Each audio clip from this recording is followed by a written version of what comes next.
Tak krásný dobrý podvečer, vážení přátelé, vítám vás po dlouhé době ve večerním vysílání. A dneska tu nejsem sám, dneska tu mám velmi vzácného hosta, kamaráda, kolegu, Jarka, ahoj. Ahoj. Vítej. Ahoj. Vítej u nás. Jarek, možná víte, nevíte, Jarek je naším dvorním překladatelem, jedním z hlavních překladů, překládá pro stránky Solina Universe a překládá o historii. A dneska jsme se domluvili, že si budeme povídat o obřím tématu, bych řekl. Ano, je to obří téma, je to velké téma, jak tématem samotným, tak tím obsahem. Jsou to obři na ostrově Sardinie, takže se asi do toho můžeme pustit. Skočíme rovnou do toho po hlavě? No jasně, no. Skočíme do toho po hlavě a hned se přesuneme na Sardinii.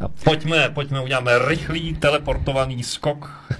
Tak jenom pro diváky, aby věděli, kde ta Sardinie vlastně je, tak je to v západním Středomoří. Je to na západ od Itálie. Poměrně velký ostrov. A je to zajímavé místo. Proč vlastně o něm mluvíme? Protože je to místo, kde se nachází neskutečné množství megalitů. Neskutečné množství pravěkých památek. Spousta z nich je velice zajímavých. A není to vlastně jenom Sardinie, jsou to i okolní země. Je to celý komplex památek. Takže máme tu památky v Itálii, máme tu památky ve Španělsku, na Korzice. Je to součást celého komplexu a já bych vás rád seznámil s tímhle komplexem, protože moc se o něm nemluví, moc se o něm neví. Tak, opravdu není to pár památek, je to 7000 úžasných hradů, 300 hrobek, opravdu velký počet. Je to celý ostrov plný těchto památek. A sahají až do doby 4000 let před naším letopočtem, takže opravdu i časově jsou velice staré. Tady jenom tak pro představu, v jakém období se budeme nejvíc pohybovat. Takže je to především kultura Osiry, takže nějakých 4000 před naším letopočtem. A pak doba bronzová, takzvaná nuragická civilizace, tedy druhé tisíciletí před naším letopočtem. Takže nějakých až 6000 let zpátky. A v případě té nuragické civilizace 4000 let zpátky.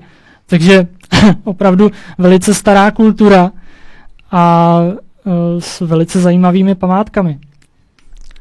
Sardinie samozřejmě není známá jenom archeologicky, ale mluví se o takzvaných mořských národech. Ty se objevují ve 12. století před naším letopočtem. Najednou se objevují v Levantě, ve východním Středomoří a prakticky přispěli ke zničení spousty velkých civilizací, jako byly Chetité nebo civilizace v oblasti Kanánu, například město Ugarit. A bojoval s nimi i velký faraon Ramese III., který nám o nich nechal písemnou zmínku. A právě v jednom z těch jeho monumentálních nápisů o jeho úžasném vítězství právě nad těmito mořskými národy je zmíněn lid Šardana. A už samo označení Šardana přímo vybízí k tomu ho spojit s ostrovem Sardinie. Jsou tam i další národy, jako například Šekeleš, což byl zase národ ze Sicílie, nebo Dana, což možná byli Řekové. Takže se zdá, že někdy v tom 12. století se tyhle ty národy z nějakého důvodu zvedly a začaly se přesouvat na východ a plenit a dobývat všechno, co jim přišlo pod ruku. z jakého důvodu to nikdo neví, možná neúroda, možná vidina nějakého snadného zisku. Zkrátka byl to nějaký velký přesun a ten přispěl k tomu zániku velkých civilizací na Blízkém východě. A tady je vidět ten reliéf od faraona Ramese III. Z nějakého jeho památníku. A ten obrázek vedle je právě nuragická soška válečníka. Jak vidíte, jsou dost podobné, mají meče, mají rohaté helmy, kulaté štíty. Jsou to opravdu velice podobné projevy. Tak a teď už se dostaneme k těm samotným památkám, o kterých chci hovořit. A první jsou takzvané nuragi, nebo nuraji. Co to je? Jsou to válcovité věže, postavené z bloků kamenů, na sucho kladených, žádná malta, žádný cement, nic. Jsou to prostě na sucho naskládané ohromné kameny. Ty kameny jsou velké třeba 30 na 20 cm, někdy i větší, jsou to fakt masivní kameny. Je vidět, že třeba ty kameny, které jsou nad vstupem nad vstupem, jako třeba tenhle, tak jsou opravdu velké. Jo, jsou to masivní kameny a tyhle věže, jak už jsem říkal, je jich na 7 000 po celém ostrově.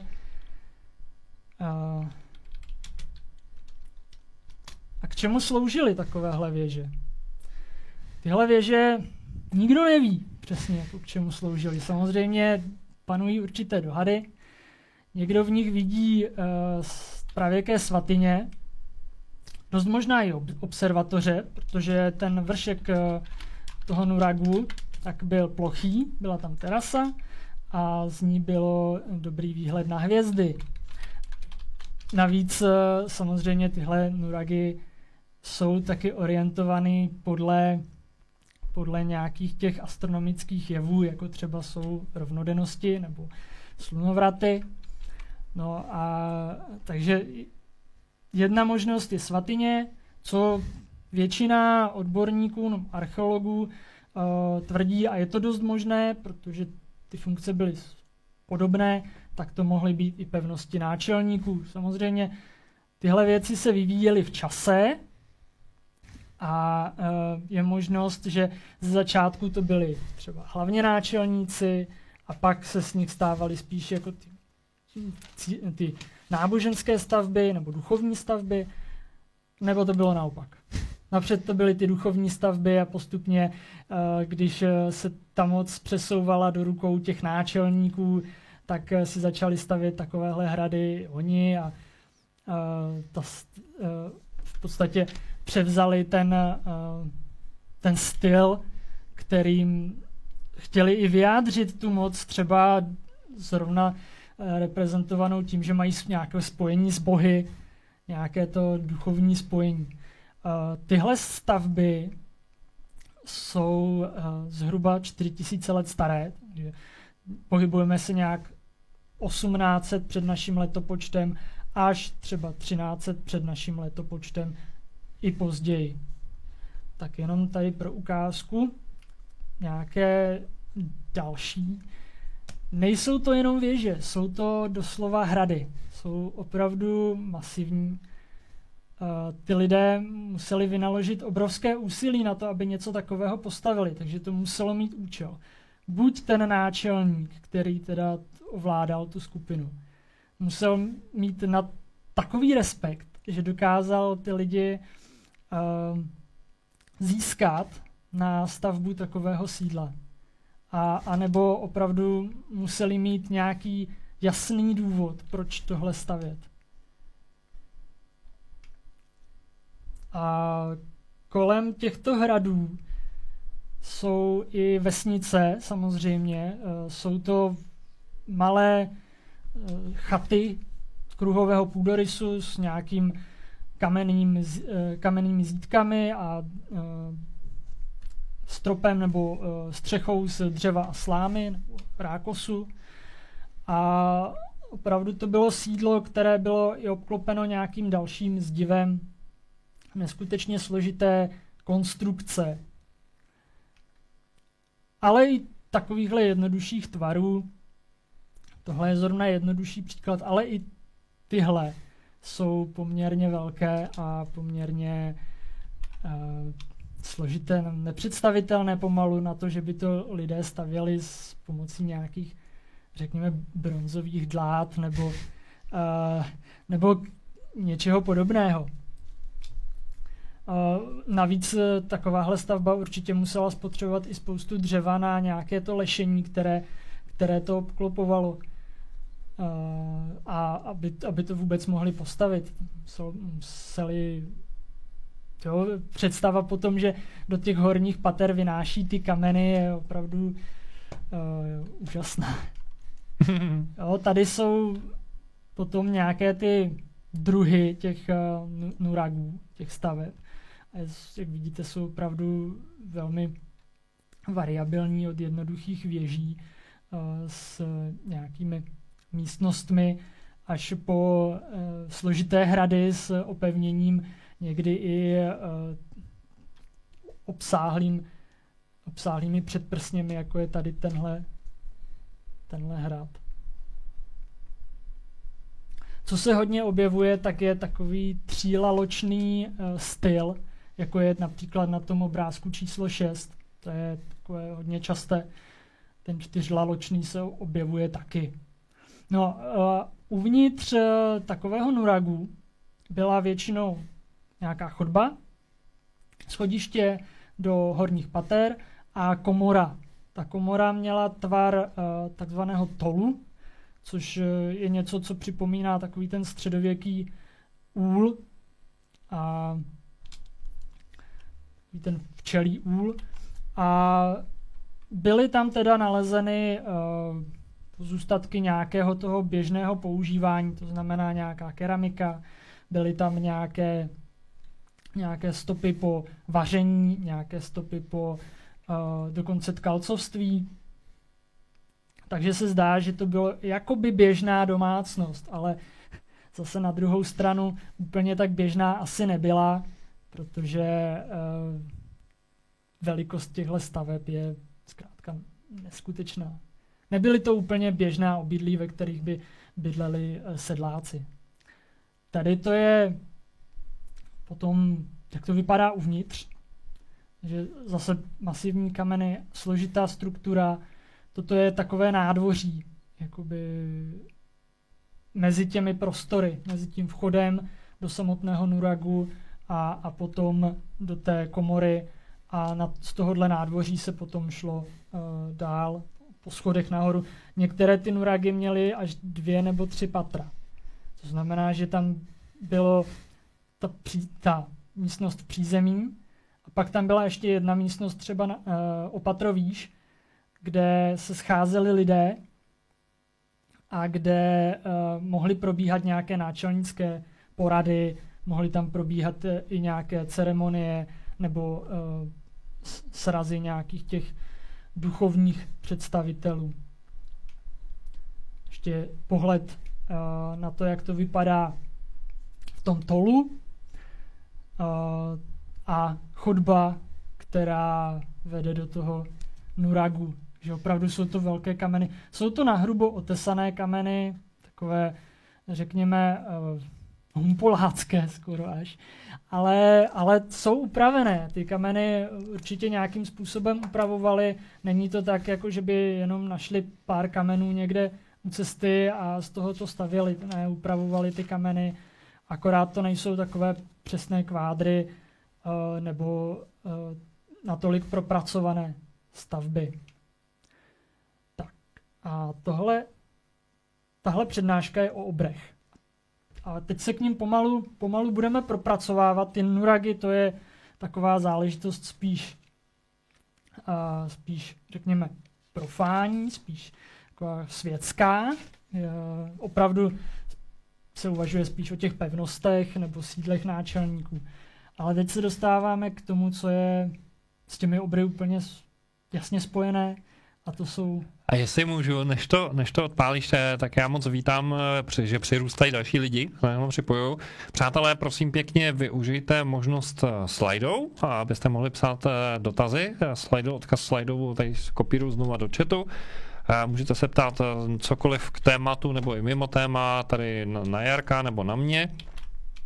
Využijte toho a je to obří, je to fascinující, já sám tady mám nějaký dotazy, ale nechám tě povídat, jsem velmi zvědav. Dotazy potom zodpovíme na konci, jako vždycky, doufám, že nás všichni dobře slyšíte a máte se fajn. A dejte si samozřejmě čaj. Na zdraví. Tak, povídej, jak to tam vypadá, člověče? Hrobky obrů. Hrobky obrů. Tak pomalu se dostáváme k těm obrům. Mm-hmm. Takže hrobky obrů proč? Protože jsou opravdu neskutečně velké. Jako by byly budované pro obry. Bohužel teda v nich žádní obři nalezení nebyly. Ale to neubírá vůbec na zajímavosti a významu těchto staveb. Jsou to kamenné hrobky, jsou to megalitické hrobky z opravdu masivních kamenů a jsou velice zajímavé svým tvarem. Ten tvar připomíná býčí hlavu a tvoří je taková nádvoří před tou hrobkou, pak samotná hrobka z megalitů a to nádvoří jsou dva typy těch hrobek, jak ještě uvidíme. Tady vidíme ten první, já ještě vrátím teda ten slide, kde to tam jde vidět krásně. Tak tady ten první typ hrobek, tak ten má stély, obrovské kamenné stély, ta čelní středová stéla, tak ta je nejvyšší, ta je vždycky vyšší než ty ostatní a dokonce je zdobená a má vchod do té hrobky. Je tam vchod, ten vchod není velký. Je to asi 60 cm vysoký ten vchod. Takže člověk se tam musí proplazit. Nejsou to normální dveře, kam by se chodilo. Není to místo, které by bylo normálně přístupné. Je to hrobka, konec konců. Takže ten otvor sám o sobě mohl představovat nějaký vstup do světa předků, vstup do podsvětí. Zároveň, jak ještě dál vysvětlím, to mohlo být i takové jakoby lůno, ze kterého se potom vlastně docházelo k tomu znovu zrození. Ten středový kámen bývá často zdoben takovými jakoby falešnými dveřmi. Ještě navíc, že jsou tam ty praví, tak jsou tam i ty jakoby falešné dveře. Ty známe třeba z Egypta. Ano, ten jsem to chtěl poznamenat. Ano, jsou známe z Egypta a nejenom z Egypta. Z dalších civilizací.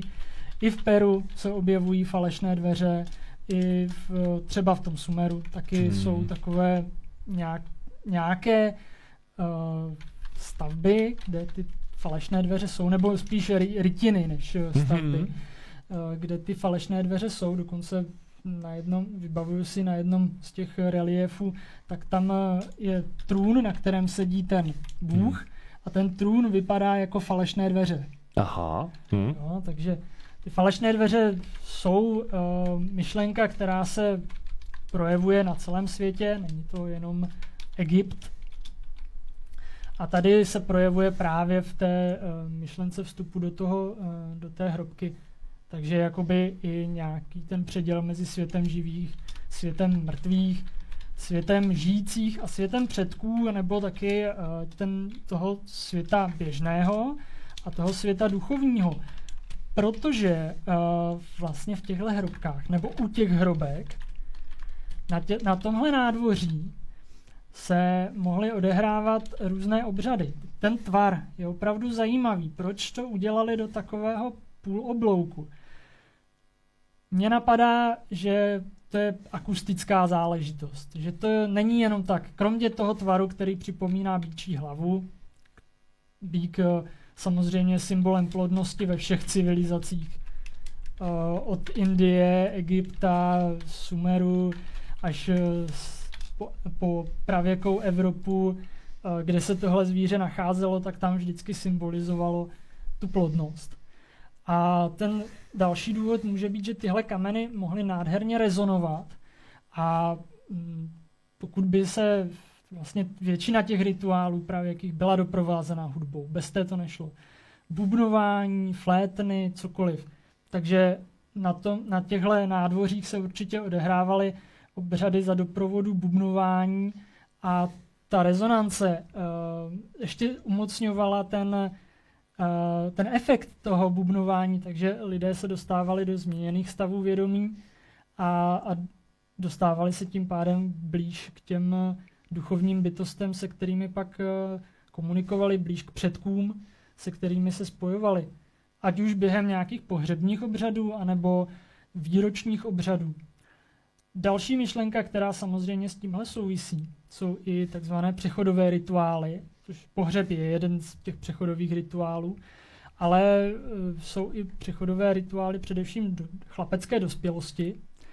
No a třeba jedni nezávislí badatelé dělali pokusy v hrobce West Kennet Barrow v Anglii a dělali tam takové pokusy s bubnováním a se změněnými stavy vědomí a efektem té hrobky. No a ty výsledky byly neskutečné, kdy opravdu při použití bubnů a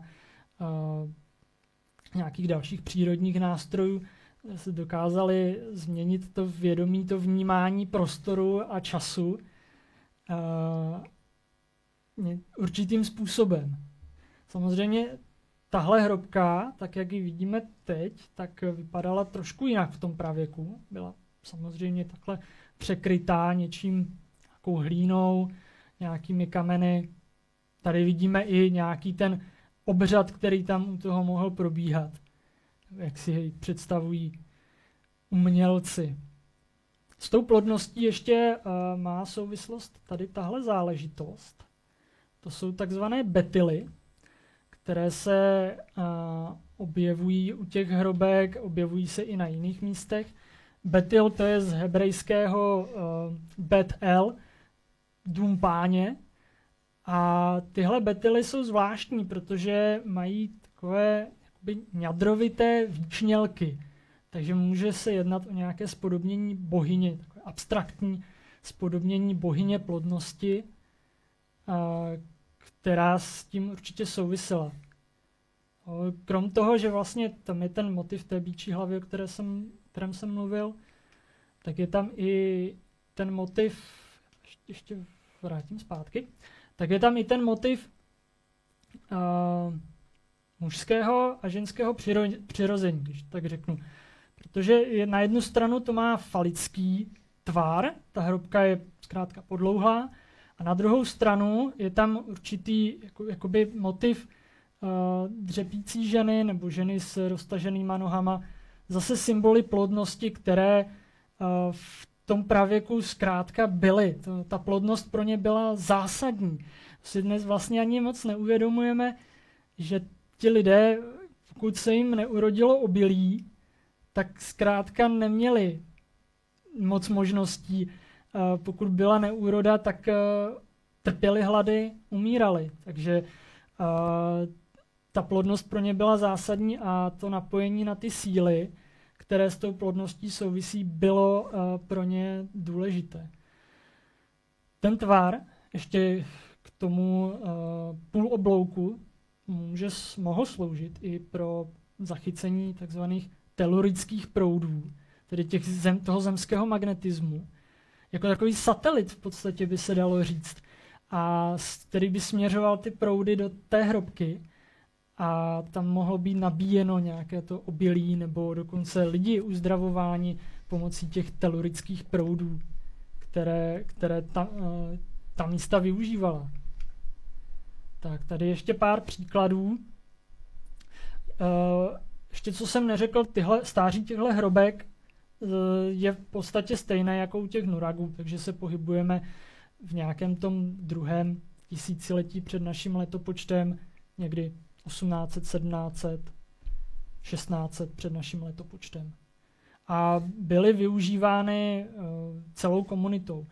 Ta myšlenka byla taková, že to nebyla hrobka jedince, jednoho člověka, ale tam v té hrobce byli ukládáni napřed zřejmě všichni členové společnosti, pak spíš členové rodiny toho velkonáčelníka nebo náčelníka a tam bylo shromaždiště těch předků.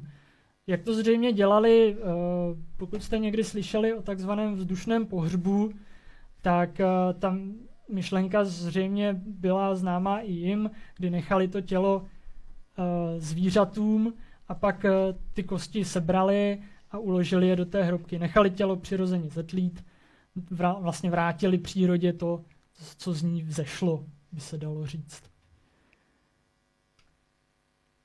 A tohle je ten druhý případ, například těch hrobů, kdy nemáme tu středovou stélu, ale je to celé vybudované z takovýchhle megalitů a ta myšlenka je stejná v podstatě, ale mění se akorát ta technika.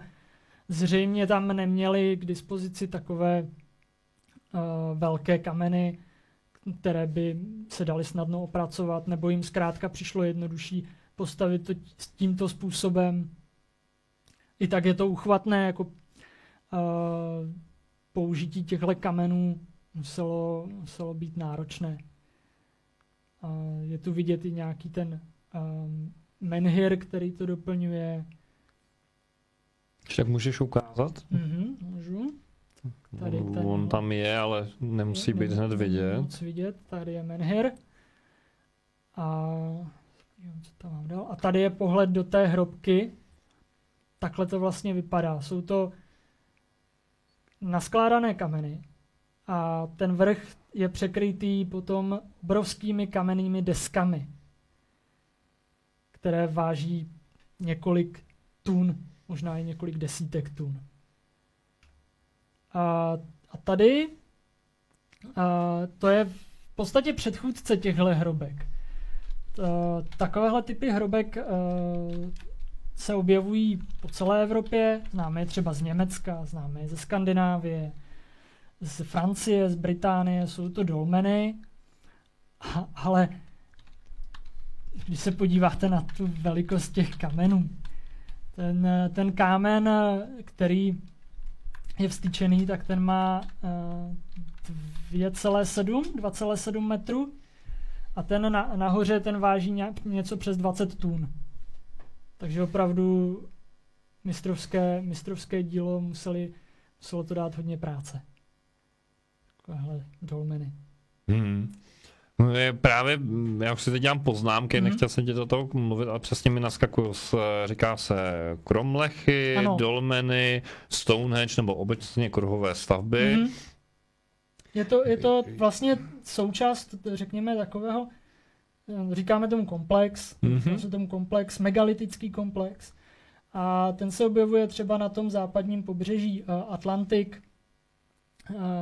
pobřeží Atlantiku, od Portugalska až po Británii, až po Skotsko. Tak tam všude se objevují takovéhle megalitické stavby. Skandinávii nevyjímaje, Německo taky. Dokonce teď jsem četl takovou, řekněme, smutnou zprávu, že jeden z těch kromlechů, z těch obrovských megalitických staveb v Německu chtějí zavést skládkou. Je to tak? No, bohužel tyhle památky trpí. Z kraje roku, z začátku roku jsem četl, řekněme, dost smutných zpráv o tom, že dost megalitických staveb bylo zničeno. Někdy i docela úmyslně, jako že tam třeba někdo něco načmáral sprejem, nebo že mohylu rozjezdil autem, nějakým jeepem.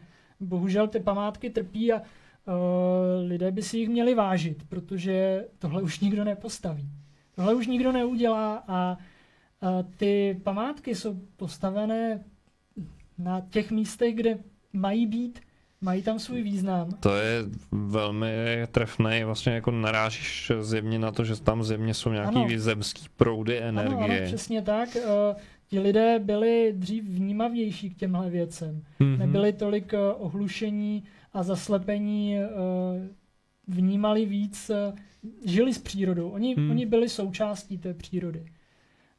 Ta příroda jim dávala i brala a oni cítili tyhle ty projevy přírody, tyhle ty proudy. No a zkrátka je dokázali i využít. Tím, že že je zesílili tím, že tam postavili nějakou stavbu. Což mi přijde zajímavá paralela, pardon, že do toho takhle skáču, že stejná logika je vlastně okolo pyramidy a okolo dalších jako megalitických, monolitických staveb. Vlastně jeden z takových narážek je, že tady máme megality a monolity. Jasně, no, konec konců i v České republice máme naše monolity, megalitické řady, třeba klobouky, ten menhir u klobouků, kamenné řady Kounova. Jsou to zajímavá místa, která určitě stojí za to navštívit. Není to jenom Sardinie, není to jenom Evropa. I tady v České republice máme ty památky, je jich málo. Protože Česká republika to v pravěku to bylo hlavně dřevo a hlína. A z toho se moc nedochová. Teď nedávno jsem byl na zajímavém místě ve východních Čechách. Jmenuje se to Třebovětice. A je tam pozůstatek právě pravěkého monumentu. Je to kruhové ohrazení, které může být až, řekněme, 6000 let staré. Jo, takže a dochovalo se to. Zázrakem se to dochovalo. Napřed se tvrdilo, že to je keltské, pak jeden z archeologů přišel s myšlenkou, že by to mohlo být starší, protože se těmihle kruhovými stavbami zabýval a zapadá to i svým způsobem do té kultury a něco tam bylo i objeveno, takže pravdu. No, takže ještě mě tam vlastně naskočilo, to si možná už zmínil, že různý jako jak jsou kruhové stavby, takže jsou valy. Ano, jsou tam valy a ty valy právě bývají ne zvenčí, teda zevnitř, jakoby za tím příkopem, ale před tím příkopem. Což je zajímavý, protože zcela zjevně neplnili tu obrannou funkci. Navíc měli 4 vstupy orientované podle světových stran. Říká se jim rondely tady těm stavbám a nejvíc se jich nachází na Jižní Moravě, hodně se jich nachází v Rakousku, na Slovensku. Je to ten okruh těch rondelových kultur, moravské malované keramiky takzvané, která je velice krásná, má velice úžasné duchovní projevy, jako sošky bohyní, malovaná keramika s klikatkami a takovými, řekněme, až psychedelickými vzory. A to mě něco napadá, jasně, že možná tam nějaká inspirace byla. No? To nepochybně a nemuseli to být opravdu jenom psychedelika, i když věřím, že ti lidé k nim měli přístup, znali je a využívali je, ať už všichni nebo jenom zasvěcení. Mohly to být i jiné změněné stavy vědomí. Konec konců člověk se dokáže dostat do těch stavů vědomí přirozeně. No jasně, zmiňoval si třeba právě to bubnování. Ano, třeba bubnování nebo půst nebo nějaké další techniky. No, ale tyhle stavby se nachází i v Čechách. Třeba zrovna v těch východních Čechách okolo Hradce Králové jsou hned 3. Směrem na sever proti proudu Labé, tak jsou 3 po sobě. Takhle. Tam byly tyhle ty kruhové ohrazení. Některý i docela velký. Jsou i tady u Prahy, v Plzni je taky jeden takovýhle kruh. Takže řekněme, ono se nabízí otázka, jako pokud to stavěli ty obři, takže byly i jako v České republice, tehdy Česká republika neexistovala, řekněme na území České. Na území České republiky? Je to mohly být. No. Mohly být. Určitě mohly být, no. O těch obrech nějaké ty nálezy kostí obrů jsou známy i z jiných míst Evropy. A samozřejmě i z Ameriky, kde je to takové, řekněme, profláklé, takové to veřejné tajemství. Že tam ti obři jsou nebo byli.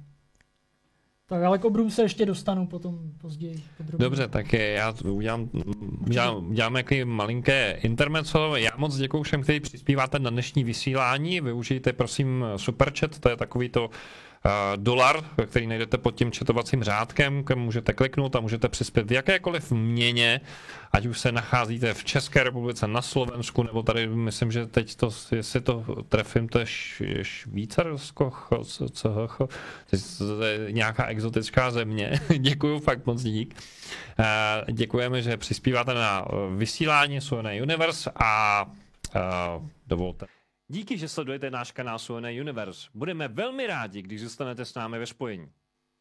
Dejte prosím našemu vysílání palec nahoru, klikněte na tlačítko odebírat a na zvoneček. Sdílejte nás prosím na sociálních sítích. Podpořte prosím naši práci trvalým příkazem na náš transparentní účet, alespoň 100 korun nebo 4 eura měsíčně. Navštivte naše stránky darujme.cz/Suene Universe a staňte se patrony některého z našich projektů. Svoji podporu můžete vyjádřit také tím, že nakoupíte zboží v našem e-shopu na adrese e-shop.suene.cz. Objevíme zase my. Tak, jsme zpátky a mám tady Jarka, který je úžasný, pokud jde o historii. Jsem mu tady tlumočil vaše vzkazy, jakože skvělý výběr hosta a skvělé téma, za to jsme rádi, že se vám to líbí. No a pojďme tedy zpět k... Teď jsem zapomněl, jestli se mu říká Kromlechy, abych když tak měl oprav. Dolmeny. Ale přesuneme se dál, protože teď už se dostáváme ještě blíž k těm obrům. Jo, ještě to bude ještě větší. Jako jo, ještě to bude ještě větší, nebo spíš takhle, blíž k těm opravdovým obrům. Aha. Než jako, že by to bylo větší, protože se dostáváme k velice zajímavé lokalitě, velice zajímavému místu. Je to Monte Prama, nebo Monty Prama, kde se právě našly sochy obrů. Ty sochy opravdu byly obří, tam jsou obří, měří až 2,5 metru, něco přes 2,5 metru a jsou velice zvláštní. Tady vidíte ten nejúžasnější příklad obraz Monty Prama. Má hodně výrazné oči. Jako, nikdy jsem neviděl takovéhle stvárnění očí. Lehce naznačená ústa. Jde vidět líp. A takový, řekněme, válcovitý nebo sloupkovitý nos. Hodně vysoké čelo. Nejsem si jistý teda, jestli protáhlou lebku, ale taky by to byla možnost.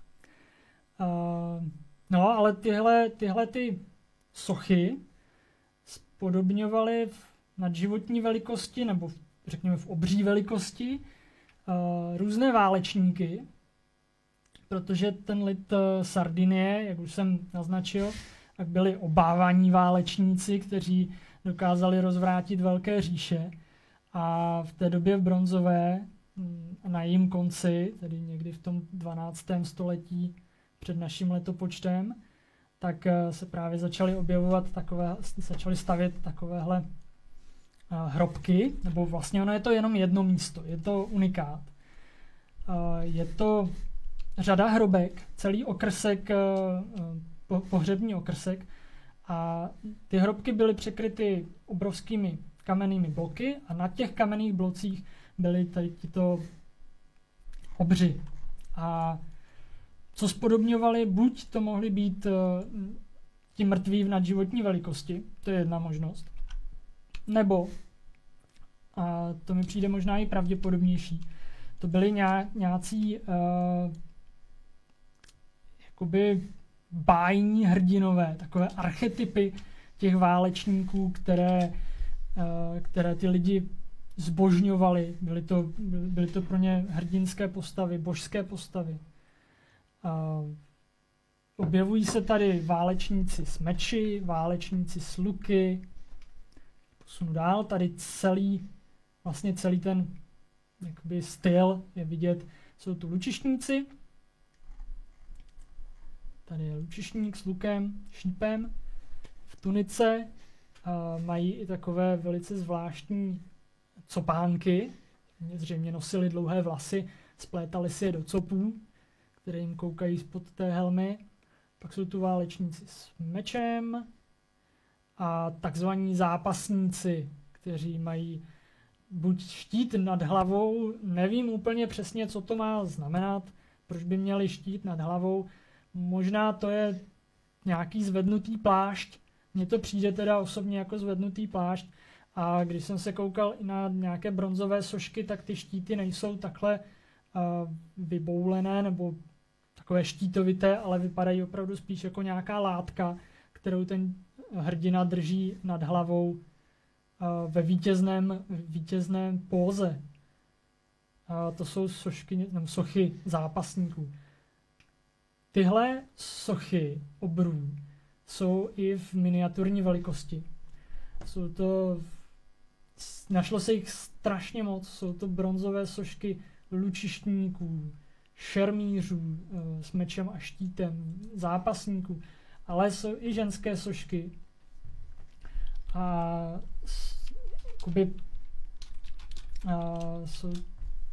Ty ženské sošky, tam se uvažuje o tom, že by to mohly být nějaké kněžky. A většina z nich má u sebe nějakou dýku, která byla takovým odznakem, symbolem toho jejich postavení. Mají muži i ty ženy právě. A ta dýka mohla být buď příslušnost k nějakému postavení, nebo znak dospělosti. Co ještě bych tady vyzdvihl u těch bronzů, tak ty bronzové sošky se nachází i v místech, kterým se říká posvátné studny nebo posvátné prameny. A ty posvátné prameny, tam ty lidi tyhle sošky ukládali a byly to buď teda sošky těchto válečníků, anebo třeba sošky nějakých částí těl, sošky ženy s dítětem, které mohly představovat obětiny pro nějaké duchovní bytosti a jako přímluva nebo poděkování za uzdravení, za vítězství v boji nebo za nějaký úspěšný lov a tak. Takže tyhle bronzové sochy a sošky zřejmě představovaly buď už přímo ty prosebníky, anebo teda nějaké mýtické předky, nějaké archetypy. Tady je vidět ta lokalita, to naleziště Monte Prama. A tady ty kamenné desky, tak na nich stály ti obři. Ty obři, ty sochy obrů, tak ty byly nalezené na 1000 kusů. Vypadá to, že je vlastně někdo záměrně rozbil. Že tam došlo k nějakému pokusu to zahladit. Jakože tihle lidé tady nikdy neexistovali. Tihle lidé tady nikdy nebyli pohřbeni. Proč? To možná může souviset se změnou v té společnosti, protože na začátku doby železné, potom někdy v tom 9. století před naším letopočtem, se začaly na ostrově Sardinie objevovat Féničané z východního středomoří, z dnešního Libanonu. A Féničané tam zakládali svoje obchodní kolonie. Nejznámější fénická obchodní kolonie je Kartágo. No a potom i sami Kartaginci tento ostrov v 6. století obsadili. A je možné, že to byli právě oni, kdo chtěli vyhladit tu vzpomínku na tyhle božské válečníky, na tyhle dávné předky, tak aby se jim snáze ovládala ta společnost, která na Sardinii tehdy žila. Protože zkrátka chtěli tam prosperovat, chtěli to ovládnout, nechtěli jenom nakoupit, prodat, ale chtěli zkrátka tam těžit kovy, které se tam nachází a chtěli z toho mít užitek. Kartaginci se rozpínali přes celý... Já jsem se tě chtěl zeptat, jestli jsi pořád zelený. Aha. Jo, dobrý. Jenom jsem se lekl, že jsme ztratili spojení, ale dobrý. Omlouvám se přerušil. Dobrý. Kartaginci ti se vlastně rozpínali přes přes celé západní Středomoří, Tunisko, dnešní až po jižní Španělsko a Maroko, tam všude byli. Kartaginci konec konců dopluli i do Afriky, ale to je zase na jiný příběh, na jiné vyprávění. No a teď se dostáváme konečně k těm obrům. Až teprve teď?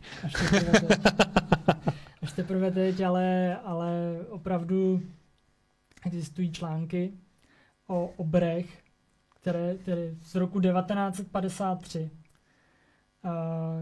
Jsou to články z amerických novin, které mluví, ve kterých se píše o až 8 stop, tedy 2,5 metru, nebo možná i víc, 2,5 metru vysokých lidech, vysokých kostrách. Nakolik je tohle úplně přesné, to je otázka, jsou to americké bulvární noviny. Říkáš, že v Americe je všechno big, jo? Ano, přesně tak. Každopádně zkazky o obrech jsou spojené se Sardinií od jak živa.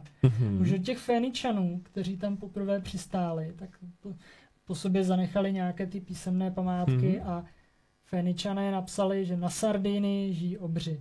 To samé napsali i antičtí autoři, kteří popisují Sardinii jako ostrov obrů. A jsou údajně některé vykopávky, právě jako ty, které jsou tady zmíněné z roku 1953, že se ty obři opravdu našly, ale samozřejmě nikde to není vyfocené, nikde to není ukázané, ty kostry jsou schované někde v depozitářích, tak jak je tomu třeba v té Americe, Smithsonian Institute, tak podobně je to i na Sardinii. Zkrátka o obrech se nemluví, o obrech se nepíše. Což je zvláštní, třeba zrovna jako spousta lidí může tvrdit, že to určitě chtěli takhle katolíci, přitom pro ně by to byla docela výhoda, kdyby se našli obři, protože by to vlastně odpovídalo tomu, co je napsané v Bibli. To jsem si právě chtěl jako přihřát polívkou, protože na Starého Goliáš byl vlastně obr. Ano. A pokud bychom řekli, že obři jsou jako fenomén, jako totální science fiction, tak by v podstatě to nedávalo smysl, protože proč by vlastně v Bibli, ve Starozákonní Bibli byl příběh o obrovi, který bojoval s Davidem, že jo?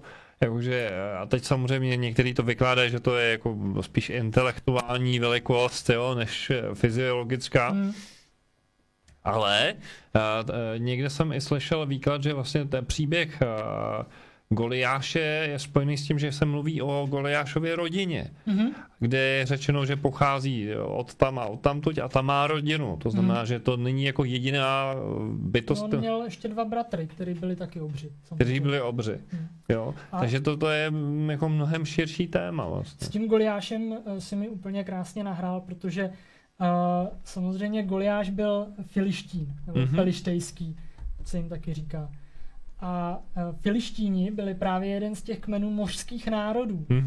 A Šardana jsou taky právě tihle mořské národy. Takže to může mít souvislost právě s těmi Filištíny, obři ze Sardinie, mořské národy. Tam to zkrátka bude. Někde tam je ta myšlenka těch obrů. Nemuseli to být všichni. Mohli to být zkrátka jenom někteří mohli být obři. Jo, mohlo tam mít nějaké genetické mísení prastaré rasy a na to potom navazující rasy těch menších obrů. Ty vlastně jako, že dochází k postupné degradaci. Postupná degradace, to ředění té krve, té obří krve. Řekněme. Myslíš, že jako degradace, že obři měli plechtichy s, jak to říct, s lidmi? Neobryněmi? Jako, je to možný a zase jsme u té Bible, protože ty nefilové, ano. Tam je jasně řečeno, že se křížili, že si brali ty lidské ženy. No a pokud přijmeme, že nefilové jsou vlastně ti Anunakové a že jsou to ti obři, tak je to jasné, tak se v podstatě postupně k tomu dostáváme, tak jako potujeme v tom čase. Možná jako jeden z důvodů, proč by někdo, protože to jsem si tam i napsal jako otázku, že se tě na to chci zeptat, a když už jsme to otevřeli, tak pojďme do toho, jako proč by někdo chtěl vlastně zahladit tu stopu, a že jeden z důvodů by právě jako vlastně anulovat tu vzpomínku na to, že tady byly Anunnaki. Že vlastně ta kultura těch nadřazených bytostí, který s nějakým způsobem vládly člověku, té mase, tady existoval. A v podstatě jakoby tím, že ta vládnoucí struktura, zjevně tady podle některých teorií, ona tady jako údajně funguje dál, ale tím, že jako jejich geny postupně zdegradovaly nebo se vlastně přizpůsobily tomu šedému průměru, když to tak zjednoduším, tak prostě splynuli s davem, jo. Když by byly pořád obry, tak pořád by byly jako středem pozornosti, no. Nebo jako řekněme by vyčuhovali z řady, no. Je to otázka opravdu, jako můžeme spekulovat, proč vlastně někdo vůbec chce ty obry zahladit, tu myšlenku na to, že tady vůbec nějaký jsou. Samozřejmě nějaké to ovládání společnosti, s tím můžeme vždycky pracovat jako s myšlenkou, že ať už třeba ten Smithsonian Institut, že se snaží prosadit svoji verzi historie, aby mohl podat jednoduchý výklad té historie, který by v lidech nevyvolával zbytečné otázky. Přesně tak. A samozřejmě lidi by se pak dali s nás ovládat, nebo jakoby byli by produktivnější, ekonomika by rostla, jo, všechno by bylo krásný. A hlavně by nikdo se neptal zbytečné otázky. No, neklete zbytečné otázky. Jo. Přesně tak. Jo, druhá možnost samozřejmě, že se to nehodí někomu. Prostě někomu se to fakt nehodí. Že myslíš, že je to politické téma příliš? Je to politické téma určitě, protože jinak by se o tom mluvilo. Jako širší. A náboženský téma jsme se shodli, že v podstatě by jako aspoň náboženstvím, jenž to vychází ze starého zákonní náboženství, to není jenom křesťanství. Z toho starého zákona jako vybočili postupně jako i další, jo, nebo židovství tam zůstaly. Ale že tam jako ty kořeny mají více do těch náboženských směrů dneska, tak v podstatě by s tím neměli mít problém principiálně. Teoreticky ne, no. Jako já si teda myslím, že ten náboženský problém to zase tak není. Konec konců v náboženstvích se objevuje celá řada zvláštních bytostí, ať už mluvíme o andělech, mluvíme o různých bozích nebo bohovi, který, jako, což je taky zajímavý, když si člověk tu Bibli přečte opravdu pozorně, tak tam uvidí, nebo se dočte, že ten Bůh opravdu sestoupil na zem, že mluvil třeba s tím Abrahamem před zničením Sodomy a Gomory, jo, a že to nebyl vlastně ten jeden nějaký Bůh, jako řekněme v té představě toho Brahmy, nebo toho něčeho imaginárního, nebo všeprostupujícího, nebo jak to člověk pojme, ale že to byla opravdu nějaká fyzická bytost, která buď teda se přímo tady přistála, řekněme, anebo se dokázala inkarnovat do někoho a dokázala skrze něho mluvit. To je vlastně taky jeden z úhlů pohledu, že my máme tendenci říkat, jo, takže buď je to metafyzický, nebo je to fyzický, to znamená z masa a kostí. Ale ještě by vlastně mohla být taková varianta, že vlastně ten spirit opravdu ovládne. Tak s touhle myšlenkou hodně fungují ty indická náboženství, že tam je ten avatar a to je to vtělení, že se narodí vlastně člověk, ale nenarodí se duševně jako člověk, ale jako Bůh. Třeba Kršna je toho skvělým příkladem, který má celou řadu vtělení, dokonce třeba Buddha je jedním z vtělení Kršny. A i ty indičtí bohové jsou v tomhle zajímaví, protože když se podíváš na všechny možné vyobrazení těch bohů, tak jsou to neskutečné bytosti s modrou kůží, se spoustou rukou, obři, trpaslíci. Přesně se říká. A jsou to i obři. No. Takže tady máme vlastně tu zmínku o obrech. Bohužel teda samozřejmě na internetu, nebo se dá najít zaručeně pravý zub obra, pak se zjistilo, že je to teda kráva, že to není obr. Takže lidi se bohužel teda snaží udělat i takovouhle senzaci, nebo tímto téma i trochu znevažují, což je takové smutné, řekněme. Ale obři, jako myšlenka těch obrů, jak jsem říkal, na Sardinii je už od začátku, od toho pravěku. Nebo od Féničanů minimálně, co máme zápisy. Ještě když už to takhle pitváš, jsem si vzpomněl, že myslím, že to bylo Fashion Alliance ve Větřelcích dávno věku v češtině u nás, tak zmiňovali, že vlastně byly tyhle ostrovy a vedle jsou někde nějak to souvislí snad i s velikonočníma ostrovama, protože tam jsou ty obrovský, že ty Moai, no. Moai, a vedou se dohady jako proč. A jeden z úvah podle těch místních té slovesnosti je, že Moai vlastně střežili ostrov, současný velikonoční ostrov, právě před obry. Protože tam sousedí s ostrovama, na kterých právě se údajně podle těch historických vyprávění žili obři. Jo, a že tam dokonce byl jako nějaký konflikt. Jestli se o tom někdy slyšel. To jsem neslyšel, spíš teda přijde jako ta myšlenka, že ty Moai byli ti obři, že to byly vlastně v životní velikosti vyhotovené sochy těch předků, nebo těch obrů, kteří na tom ostrově žili. A velikonoční ostrovy jsou poměrně izolované. Tam, jako tohle bych si dokázal představit spíš třeba někde v tom Tichomoří, řekněme Papua Nová Gvinea a okolí, Filipíny. Ale na tom velikonočním ostrově mi to zase tak nepřijde. Jo, ale je to možné. Neříkám, že není.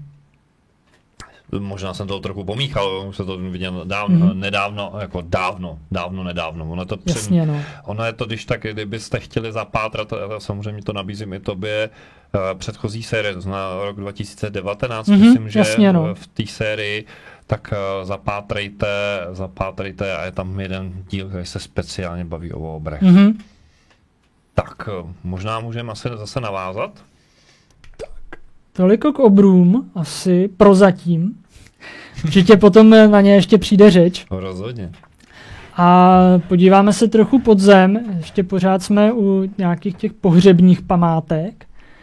A tohle jsou velice zajímavé stavby, takzvaná hypogea, a ty jsou starší. Tady už se dostáváme do mladší doby kamenné, neolitu, zhruba někdy 4000 před naším letopočtem, až ty 2000 před naším letopočtem. Jenom tak zhruba. A jsou to neskutečně fascinující stavby, protože tohle jsou hrobky, které jsou vytesané přímo do skály. A vypadají asi takhle. A opět, velice překvapivě, tu máme býky. Jo, no takže ta myšlenka toho býka je daleko starší než doba bronzová. Jsou tu rytiny býků v těch hrobkách a ty hrobky jsou opravdu vytesané do vápence. Vápenec je teda poměrně měkký kámen, takže se dá zpracovávat, ale i tak člověk musí žasnout nad tou úrovní toho zpracování. Jsou to jsou to krychlovité místnosti, opravdu přesné stěny, nejsou to nějaké jeskyně, které by byly doupravené, je to opravdu vytesané místnosti do místního vápence. Jinými slovy zase se bavím o monolitických stavbách? Ale v podstatě jakoby naopak. Protože když máš monolit, tak je to něco, co postavíš. Ten kámen vytěžíš a postavíš.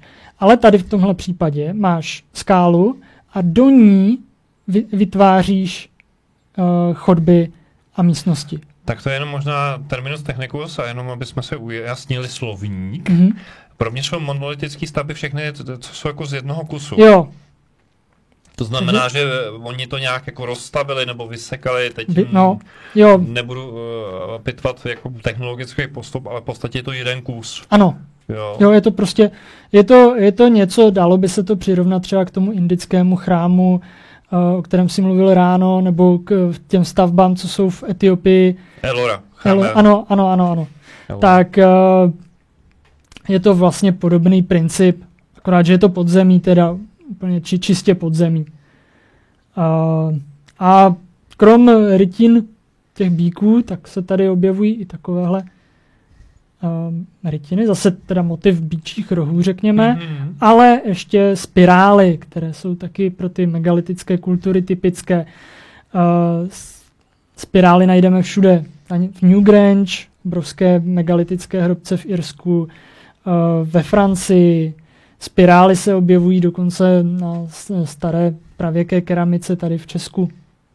Té nejstarší, tak se objevuje motiv spirály a ten motiv je univerzální a je otázkou zase, co to symbolizovalo, jestli ten věčný koloběh života nebo nějaký, dokonce se právě zase operuje s těmi psychedelickými stavy, kdy lidé vidí ty spirály. Na jedné z těch pravěkých nádob byly motivy, říká se tomu takové motivy žabáků. A já, když jsem se na to koukal a právě jsem si to dal i do kontextu s různými dalšími kulturami, třeba v Amazonii, tak tam tady ten motiv toho žabáka je vlastně motiv rodící ženy. A ten nápoj ayahuasca, ten vlastně se mu říká madre ayahuasca, je taky jako ta žena, ta matka. Ano. A ty nádoby na tu ayahuasku bývají vyzdobeny tím motivem té rodící ženy. Takže vlastně můžeme uvažovat o tom, že co vlastně chtěli vyjádřit těmi nádobami. Zase tu máme ten motiv plodnosti. Neříkám, že z nich pili nějaký halucinogenní nápoj. Spíš ne. Spíš bych klidně řekl, že ne. Ale ten motiv té myšlenky té matky, té ženy, té matky země, ze které vlastně ta nádoba byla uplácaná, tak se pak projevuje i na té nádobě samotné. Tak, zpátky k hypogejím. Jsou potom i mladší hypogea, jako například tohle, to už je z doby bronzové, ale co je nejvíc zajímavé. Jo, tady ještě ty spirály teda a různé rytiny. Je tohle. Tohle je opravdu, to mi vyrazilo dech, protože tohle je vysekané do té skály. A prostě je dům. To je dům. Někdo by řekl dům mrtvého, ale teď zase zpátky k tomu, k čemu ty hypogea sloužily. Je v nich vynikající akustika. Zase ta myšlenka archeoakustiky nebo té využívání toho akustického efektu k navození nějakých těch rituálních stavů vědomí, řekněme.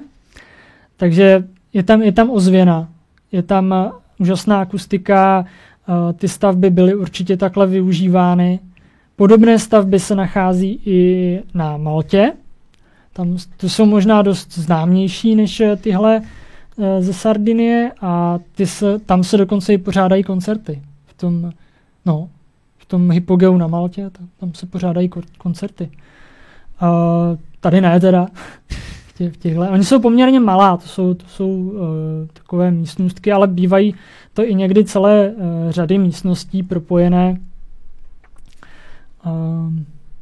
Takže je to fascinující záležitost už jenom tou mírou přesnosti a detailu. Když se podíváte tady na ty krovy, které jsou udělané, jako vytesané do skály, ty zářezy. Zase tady máme falešné dveře. Nějaké naznačení trámů nebo sloup. Tady je vidět nějaký výklenek, možná nějaký oltář.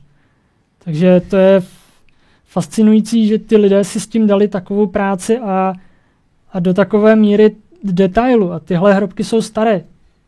Jak jsem říkal, pohybujeme se někdy 3500 před naším letopočtem. 4000, 3500. Tak nějak. Takže... A míníš o tom, že to je opravdu sekaný, anebo bychom se tady bavili o nějaký technologii, která je víc než je kladivo a zlato? Nevím. Řeknu rovnou, že nevím. Samozřejmě můžeme spekulovat, že měli nějaký nástroj třeba zrovna ten akustický nástroj, kterým ten kámen dokázali rozstavit, kterým ho dokázali transformovat. Cestou jsem k tobě jsem nad tím přemýšlel, jakoby, jak to mohli dělat, jo? Aniž by využili nějakou, řekněme, magickou techniku nebo zázračnou technologii. A nenapadlo mě teda, jako, jakým způsobem by dokázali, bez použití kovů. Tady se nepohybujeme ani v době kovů. Mohli tohle udělat. Možná někdo ví, možná jako někdo, kdo je opravdu skvělý zpracovatel kamene, tak by řekl, jo, dělali to takhle a takhle.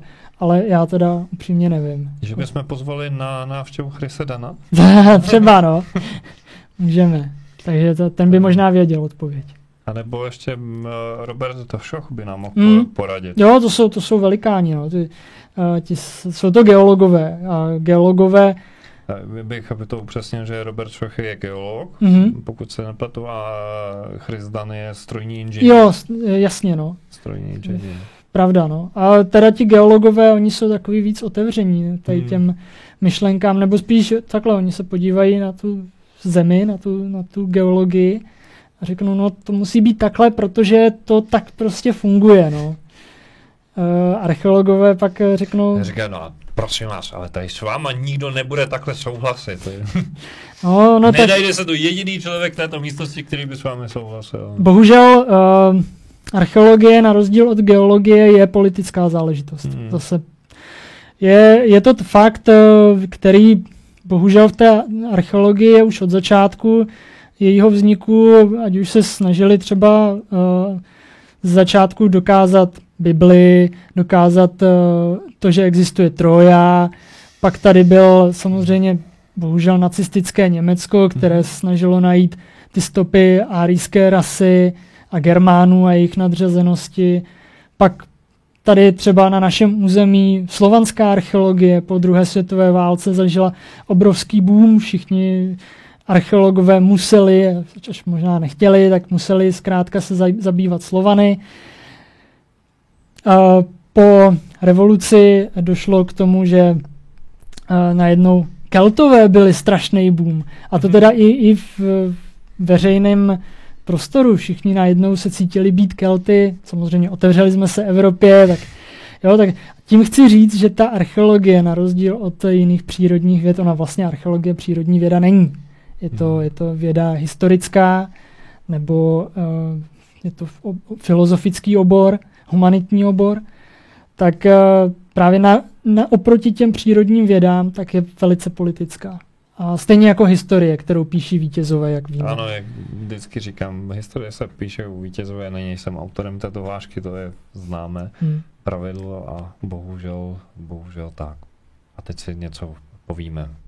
Díky, že sledujete náš kanál Suene Universe. Budeme velmi rádi, když zůstanete s námi ve spojení. Dejte prosím našemu vysílání palec nahoru, klikněte na tlačítko odebírat a na zvoneček. Sdílejte nás prosím na sociálních sítích. Podpořte prosím naši práci trvalým příkazem na náš transparentní účet, alespoň 100 korun nebo 4 eura měsíčně. Navštivte naše stránky darujme.cz/Suene Universe a staňte se patrony některého z našich projektů. Svoji podporu můžete vyjádřit také tím, že nakoupíte zboží v našem e-shopu na adrese e-shop.suene.cz. Zeptat, tak povídáme potom. Takže přátelé, pojďme dál s tím, co se děje v podzemí. Tohle mě fascinuje, protože slyšel jsem různý zkazky i na území České republiky, že jsou různý jako podzemní komplexy, o kterých se moc nemluví. A zjevně to není jako, že přírodního původu, ale že to právě bylo z někým stvořeno. No.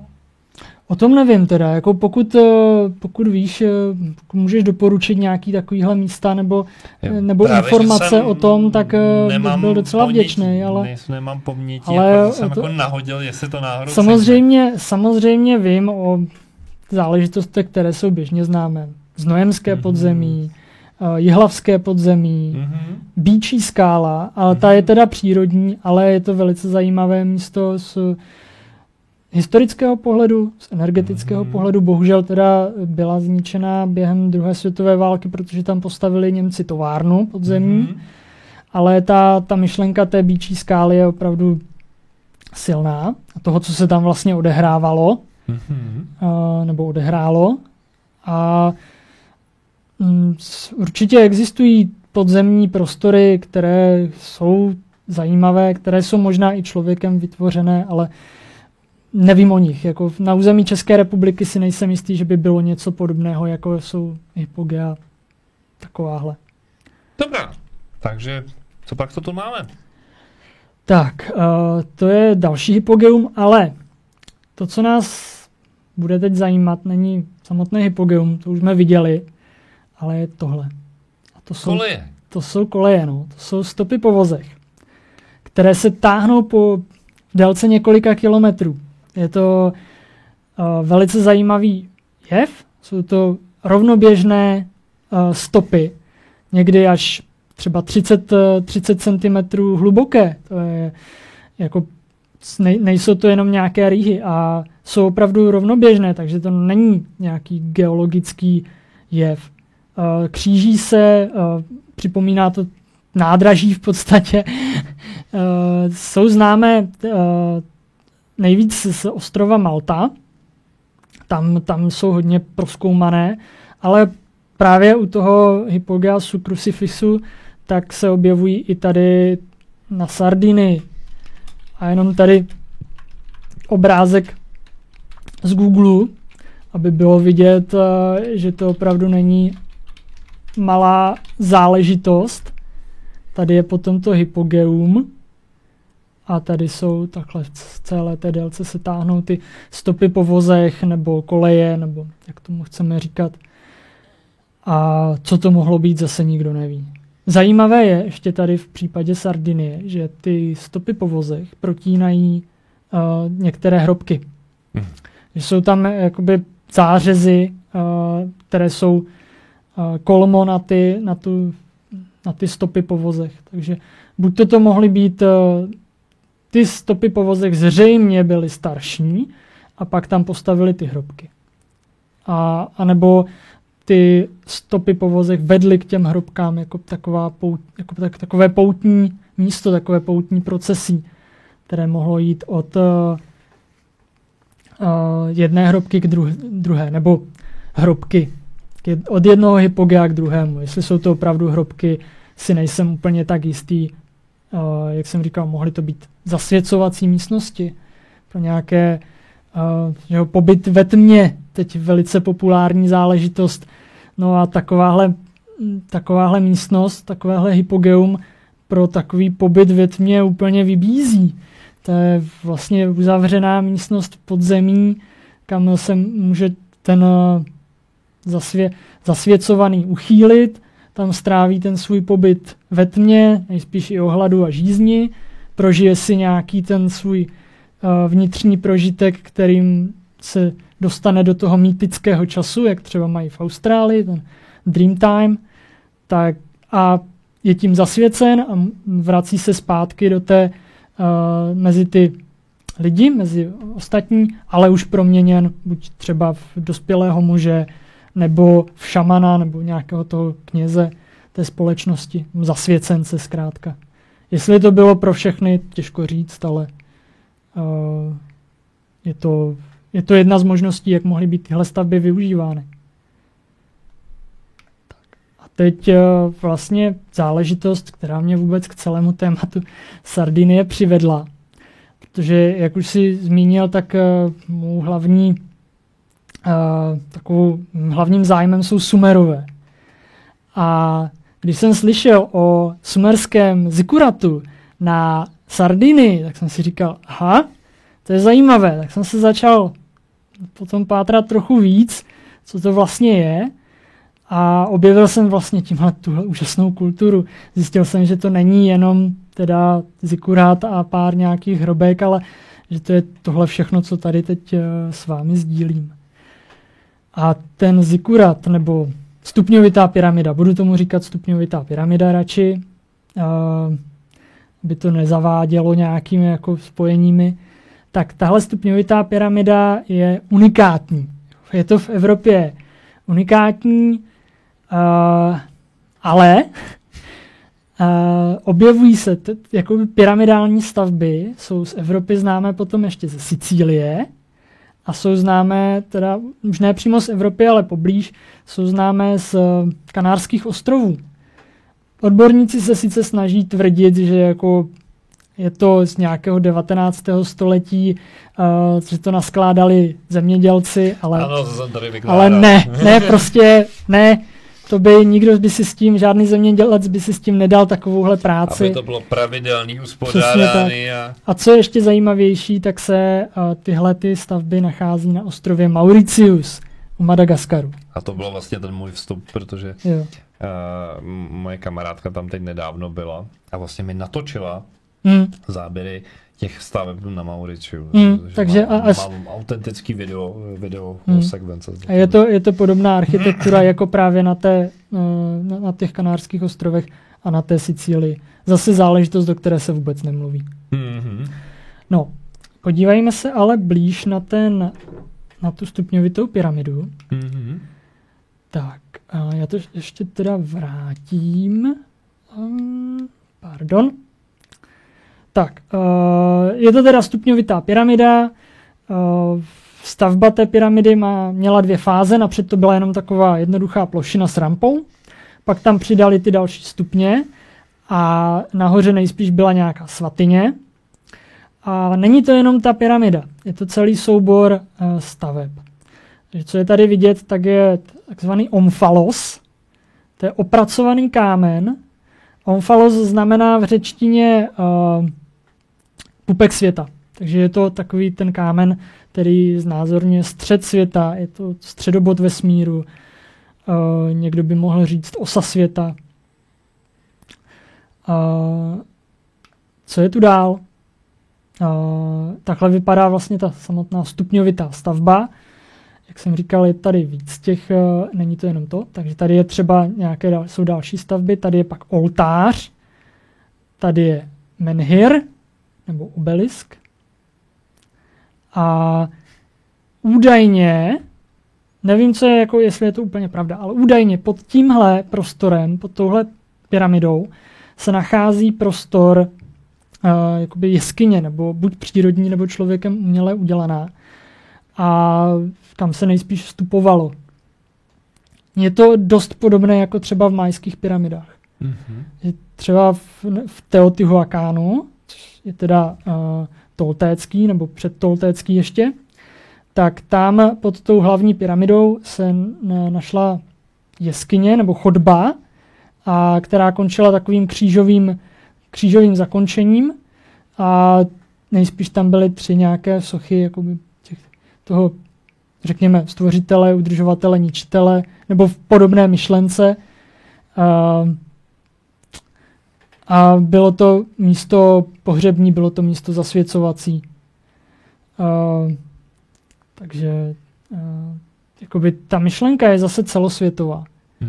Že je pyramida a pod tou pyramidou je nějaký podzemní prostor, kde je omezený vstup, ale je to zkrátka propojené na tu osu té pyramidy. A na té ose té pyramidy je vlastně možnost vystoupat nahoru duchovně, duševně, jako do toho světa bohů, a nebo se s nimi propojit, nebo naopak nechat ty bohy, to duchovno, toho stvořitele, sestoupit dolů, sestoupit do toho člověka. A samozřejmě Velká pyramida v Egyptě taky se říká, že ten nejsilnější prostor, který je, tak je tam dole. No. A tam nikoho nepustí. No. Asi ví proč. Tak, tady teda ještě pohled z vrchu. Tady téhle části, tady téhle stavbě, tak se říká příbytek kouzelníka, protože tam právě našli, je to nějaký domek, pozůstatek nějakého obydlí, a našli tam i nějaké rituální pomůcky, nějakou keramiku, ale teda spíš to rituální, takže to mohlo být obydlí, kde ten, který se jakoby staral o tu pyramidu, když to řeknu takhle hodně, tak tam bydlel, nebo tam měl nějaké zázemí, tam bylo nějaké rituální zázemí k tomuhle.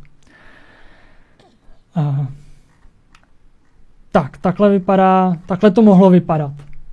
Rekonstrukce, čistě taková jako hmotová, takže je vidět, že je tady nějaká ta stupňovitá struktura se schody, nahoře příbytek, zřejmě z kůlů a nějakého oplétání a hlíny, střecha z rákosu. Hodně mi to připomíná, ty stavby nemají souvislost ani časovou, protože tady se pohybujeme někde 3500 před naším letopočtem, ale strašně mi to připomíná mohyly v Cahokia.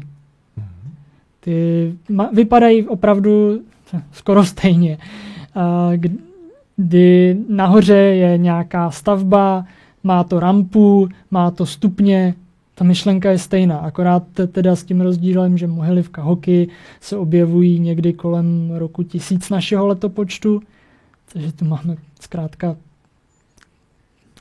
4000 let rozdíl asi. Pak ještě bych se dovolil spekulovat o tom, že jestli ta datace je moc akurátní. Tak samozřejmě třeba v případě těch mohyl z Cahokia mohly být samozřejmě daleko starší a ta myšlenka tam mohla být díl a oni ty stavby museli obnovovat. Takže třeba to jádro je staré, ale ten povrch je nový. To je stejný problém jako u egyptských pyramid, kdy to už moji oblíbenci, ten Josef Avian říká. Znám. Uvědomte se, že ty pyramidy procházely jako rekonstrukcí a teď nemyslí jako současnou rekonstrukci. Jasně, no. Rekonstrukcí dávné minulosti za doby faraonů. Jasně, no. A to nic neříká o tom, jako jak je ta stavba je stará. To je pravda, no. Jako datovat kámen prostě nejde. Datovat hlínu je taky těžký. Jako i třeba datovat keramiku je těžký. V podstatě i ty radiokarbonové data jsou velice přibližný. A jediný, co je přesný, tak je dřevo. Takže v momentě, kdy máme dřevo, tak můžeme určit to stáří na rok. Na rok teda poražení toho stromu. Ne jako úplně na to vybudování, ale na rok poražení toho stromu. Takže ale potřebuješ tam jim vidět letokruhy. Ano. Je to takzvaná dendrochronologie, kdy podle určité sekvence letokruhů se to porovná s určitým vzorem, s tím souborem, který byl nalezen, a je celá sekvence letokruhů a dá se podle toho datovat. Podle toho se potom i vlastně kalibruje to C14 datum. Jo, to jsem nevěděl. Ano, to C14 datum vůbec není přesné. A oni oni ho potom nějakým způsobem kalibrují podle toho, podle té křivky, podle těch letokruhů. Ale má to samozřejmě svoje úskalí a ta datace je zase přibližná. No. Tak, ještě tady pohled na ten oltář, nebo takový, zase je to jednoduchý, takový nízký dolmen. Co to mohlo být za oltář? Těžko říct. Jsou tady takovéhle otvory, které jsou podél toho oltáře, kam se dalo něco uvázat, jako nějaký třeba ten dobytek, který byl obětován, nebo něco. A pak zase třeba ta myšlenka, že to obětované zvíře, krev toho obětovaného zvířete stékala dolů, napájela tu zemi, vyživovala tu zemi a ta země potom jim dávala zpátky ty plody, tu úrodu. Zajímavé je, že ten kámen je vlastně akustický. Jo, a zase jsme u toho, když bys přišel k tomu kameni, poplácal nebo poklepal na něj, vzal třeba nějaký jiný kámen a zkoušel do toho tlouc, tak to zní. To je takový zvonivý zvuk. Pod tím kamenem je takový dutý prostor a ten vytváří tu rezonanci, takže by byla otázka, protože já to znám z šamanského bubnování, že ty si to s námi vlastně zažil na Silvestra. tak máme obrovský buben, pauval, ano. a na ten se dá bubna a můžete si pod něj lehnout. A je to vlastně velmi intenzivní prožitek, kdy vlastně tím, že někdo nad váma bubnuje, tak vás to dokáže opravdu odstřelit do jiného světa. Ale teď si představuju, že někdo by to udělal s tím šutrem. No. S tou myšlenkou jsem taky si tak jako pohrával, že by si někdo lehl a přesně právě podle toho bubnu pauval, jako mě to taky napadlo, že si pod to někdo lehne a teď banda chlapíků s nějakými klacky nebo kameny to obestoupí a začne do toho bušit rytmicky. Mm-hmm. A teď ta energie, ta rezonance z toho kamene se nahromadí a ten člověk může mít nějaký prožitek nebo může to působit léčivě. Je to možné, spousta možností samozřejmě. Asi se to nikdy nedozvíme, co s tím přesně dělali, jestli tam něco obětovávali nebo jestli si tam léčili. Ale možnost to taky je a taky jsem s tím, jako si říkal, taky jsem s tím pracoval, jako že by to tak mohlo být. Tak, tady ten menhir, ten byl úplně nejstarší. Ještě než tam postavili tu stupňovitou pyramidu, tak tam existoval tady ten vstyčený kámen. Pak tam začali stavět ty další stavby a nakonec vlastně tu velkou pyramidu dostali až do takové fáze, v jaké je teď. Ještě taková perlička. Tady tenhle kámen, který u té pyramidy je, mě velice zaujal. Jako, já si nemůžu pomoct. Mě to prostě připomíná mimozemšťana. Teď jsem nad tím taky tak přemýšlel, říkám, jsou dvě možnosti. Buď je to ten prsatý kámen, který si ukazoval na začátku, anebo že by si tady podskočil k portrétistovi. Jo, no. Někdo je to možný, no. Je to, je to jenom, tak jako, mi to tak připadá, jo. Tahle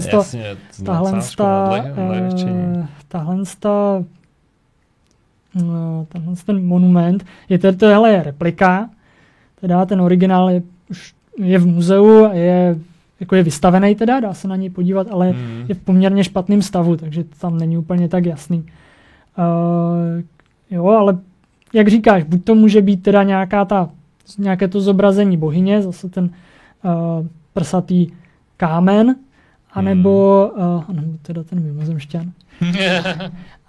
Nebo nějaká jiná duchovní bytost. Samozřejmě mluvíme o mimozemšťanech, ale my nevíme, jaké ty lidi měli představy o duchovním světě, o tom světě za závojem, jak se říká.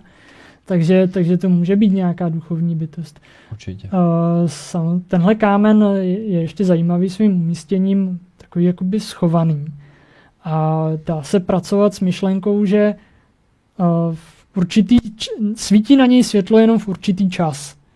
Takže se dá pracovat s myšlenkou, že to byl kámen, že když na něj zasvítilo slunce, tak to znamenalo, že teď nastal ten čas dělat nějaký obřad, nebo byl takový hodiny, jakoby, nebo kalendář. Tak a máme tady další téma. Další velké téma, tohle mě velmi zajímá a hodně to je velice zajímavé. Zvědavý, co jsi k tomu zjistil. Zase skočíme teda trochu v čase. Tady se pohybujeme ve 13. století před naším letopočtem, 1300 plus minus. A jsou to posvátné studny. Jsou to opravdu studny, nebo prameny, ale jsou kolem nich postavené takové složité konstrukce z kamenů. A kolem těch studní jsou celé vesnice, nebo posvátné areály.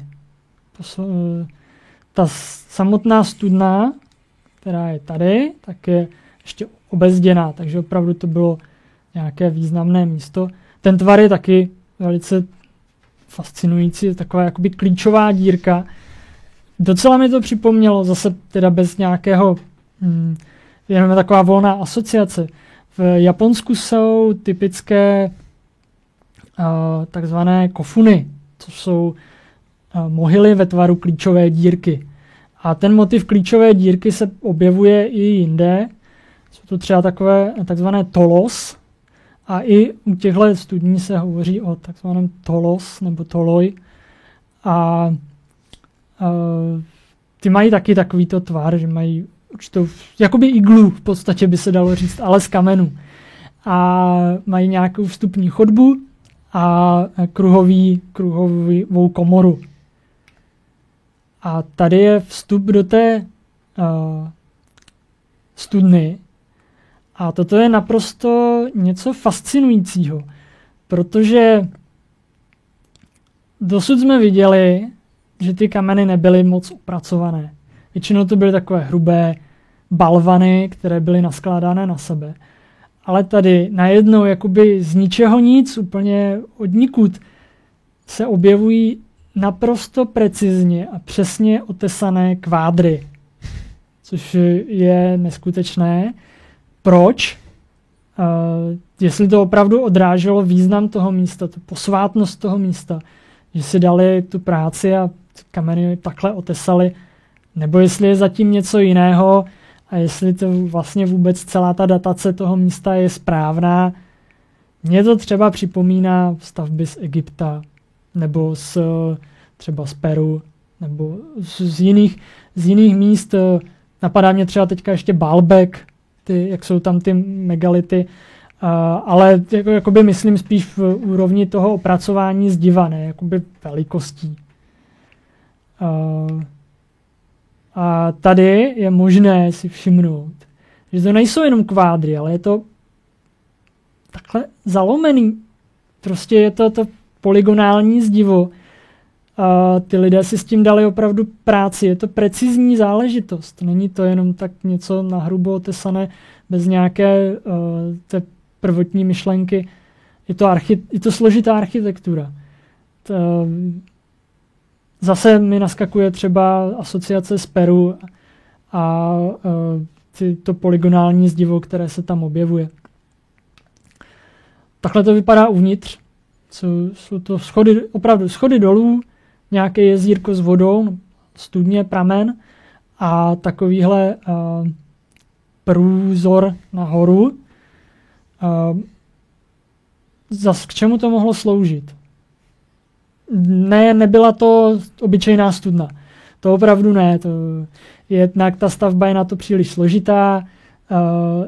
Pak samozřejmě v těchto studnách, jak už jsem říkal, se našly ty bronzové sošky. Určitě to byla nějaká posvátná studna. Jejím účelem bylo nějaké léčení, zachycování teda té posvátné vody. Ty stavby byly designované tak, aby vlastně ta voda nikam neunikala z toho místa, aby se vždycky vrátila zpátky do té studny. Mohly tam probíhat nějaké očistné rituály, léčivé rituály, zasvěcovací obřady. Třeba tady do téhle studny jednou za 18 let svítí měsíc přímo. Přímo do ní. A samozřejmě zase klasická orientace na rovnodennost nebo slunovrat, jedno z toho. Takže je i ta myšlenka, že tam mohlo probíhat nějaké to magické zasvěcení, kdy ten člověk byl ponořený do té vody nebo koupal se v té vodě a pak vyšlo slunce a zasvítilo přímo do toho prostoru a vytvořilo ten magický efekt, ten zasvěcovací efekt. Těžko si to představit. Byl jsem v Newgrange, udělali tam takovou jakoby atrapu toho efektu, protože do Newgrange Teď bychom možná říct Newgrange v Irsku, ano. V Irsku. Tak tam vlastně během zimního slunovratu zasvítí slunce přímo do vnitř té hrobky nebo té stavby. A byl jsem tam a bylo tam to jakoby nasimulované, ale věřím, že ten efekt toho pravého slunce a té sluneční energie, toho slunečního paprsku, tak je naprosto něco jiného. Ale i tak to bylo zajímavé. Tak určitě si umím představit, že s tím sluncem přichází mnohem větší síla, než když to nasvítí žárovkou. To samozřejmě, no. Vem si jenom efekt, když máš západ slunce nebo východ slunce, se jako jasně, nebo usínat celá příroda. Ale víš co, vidíš to každý den, řekněme, nebo jako, když si teda na to uděláš čas, stejně je to fascinující. Rozhodně. Stejně to člověka fascinuje, řekne si, to je nádhera. A teď, když si člověk představí, že je takhle v nějakém tmavém prostoru a najednou tam zasvítí to ranní slunce, ta síla, která jako, vyživuje celou tuhle planetu. Ještě mě napadá k té studně, to tam měl, jestli můžu, když už to... Jestli je třeba zaznamenáno, jestli se mění hladina té vody. To si nejsem jistý, jako jestli by to bylo... Jo, protože to by samozřejmě nahrávalo těm, kteří říkají, že to je jenom obyčejná studna, jenom rezervoár vody. Ne. Když bychom řekli, ne, tam je stabilní hladina, tak v podstatě... Já bych spíš řekl, že tam je stabilní hladina, že to je opravdu postavený na takovém místě, aby tam ta stabilní hladina byla. Není jenom jedna, není to jenom ta Santa Cristina, je to i tady tahle a jejich víc. Jasně. Samozřejmě nedokázal jsem projít úplně všechny, ale tady tahle mě zaujala. V jedné archeologické knížce, kterou jsem právě k tomuhle tématu četl, jsem viděl obrázek a hned mě trklo že tady je zase polygonální zdivo. Takže to není jenom jeden příklad. A zase jsou to složitě opracované kvádry, tady dokonce oblouk, kamenný oblouk, takhle propracovaný. Ty lidé tomu věnovali péči. A tenhle ten příklad tak je spíš takhle pramen na povrchu, není to studna jako toho typu Tolos, ale je to jenom takhle pramen, tam potom nad hlavou by byly ty oblouky kamenné, mohlo to být překryté nějakou střechou, což spíš bylo. A je tady zase nějaký ten posvátný pramen, tady dokonce vidět i nějaký žlábek na tu vodu, aby, jak jsem říkal, aby neunikala z toho posvátného prostoru. Tak a tohle, pro ty, co vydrželi až nakonec, až do téhle chvíle, tak tohle je asi za mě teda nejvíc nepředstavitelná věc, která na celém tom ostrově je. Je to oltář v Santo Stefano a je to něco neuvěřitelného, protože tohle je žula a do té žuly jsou vytesané takhle přesně kvádry, nějaké krychle, kruhy, pak nějaké různé obrazce. Zase tady vidíme tak tady ten motiv, který se objevuje i na těch hrobkách obrů. Takže je to něco, co se zase předává z generace na generaci. Co není ojedinělé. Ten motiv není ojedinělý. Zase je to nějaký vstup někam. A když si člověk představí, že tesali takovéhle přesné, to jsou pravé úhly tohle. Já jsem chtěl říct, přesné, že to není jako... A je to hluboký. Že to je vidět spíš, jak kdyby to bylo vykrojený. A ano. Vždycky, když tohle vidím, tak si představuju, že v podstatě jako kdyby skrájel máslo. No, přesně. Nevím, jak to udělali, ale že ten princip musel z mýho pohledu být, že buď že to prostě nějak takzvaný změkčování kamene, což je nyní termín, který by byl jako novodobý. Oni to nějak historicky se to někde jako v textech najde, že byla jakási kouzelná, dneska bychom řekli kouzelná substance, látka, kterou se to nějak jako natřilo, nebo se do toho nějak bouchlo, praštilo, nevím co, rozezvučilo se to, rozeznělo se to, najednou se to začalo chovat jako kdyby to bylo změklý jak máslo. Aha. Jasně, no. Fakt přemýšlel jsem nad tím, jak je možné udělat něco takového.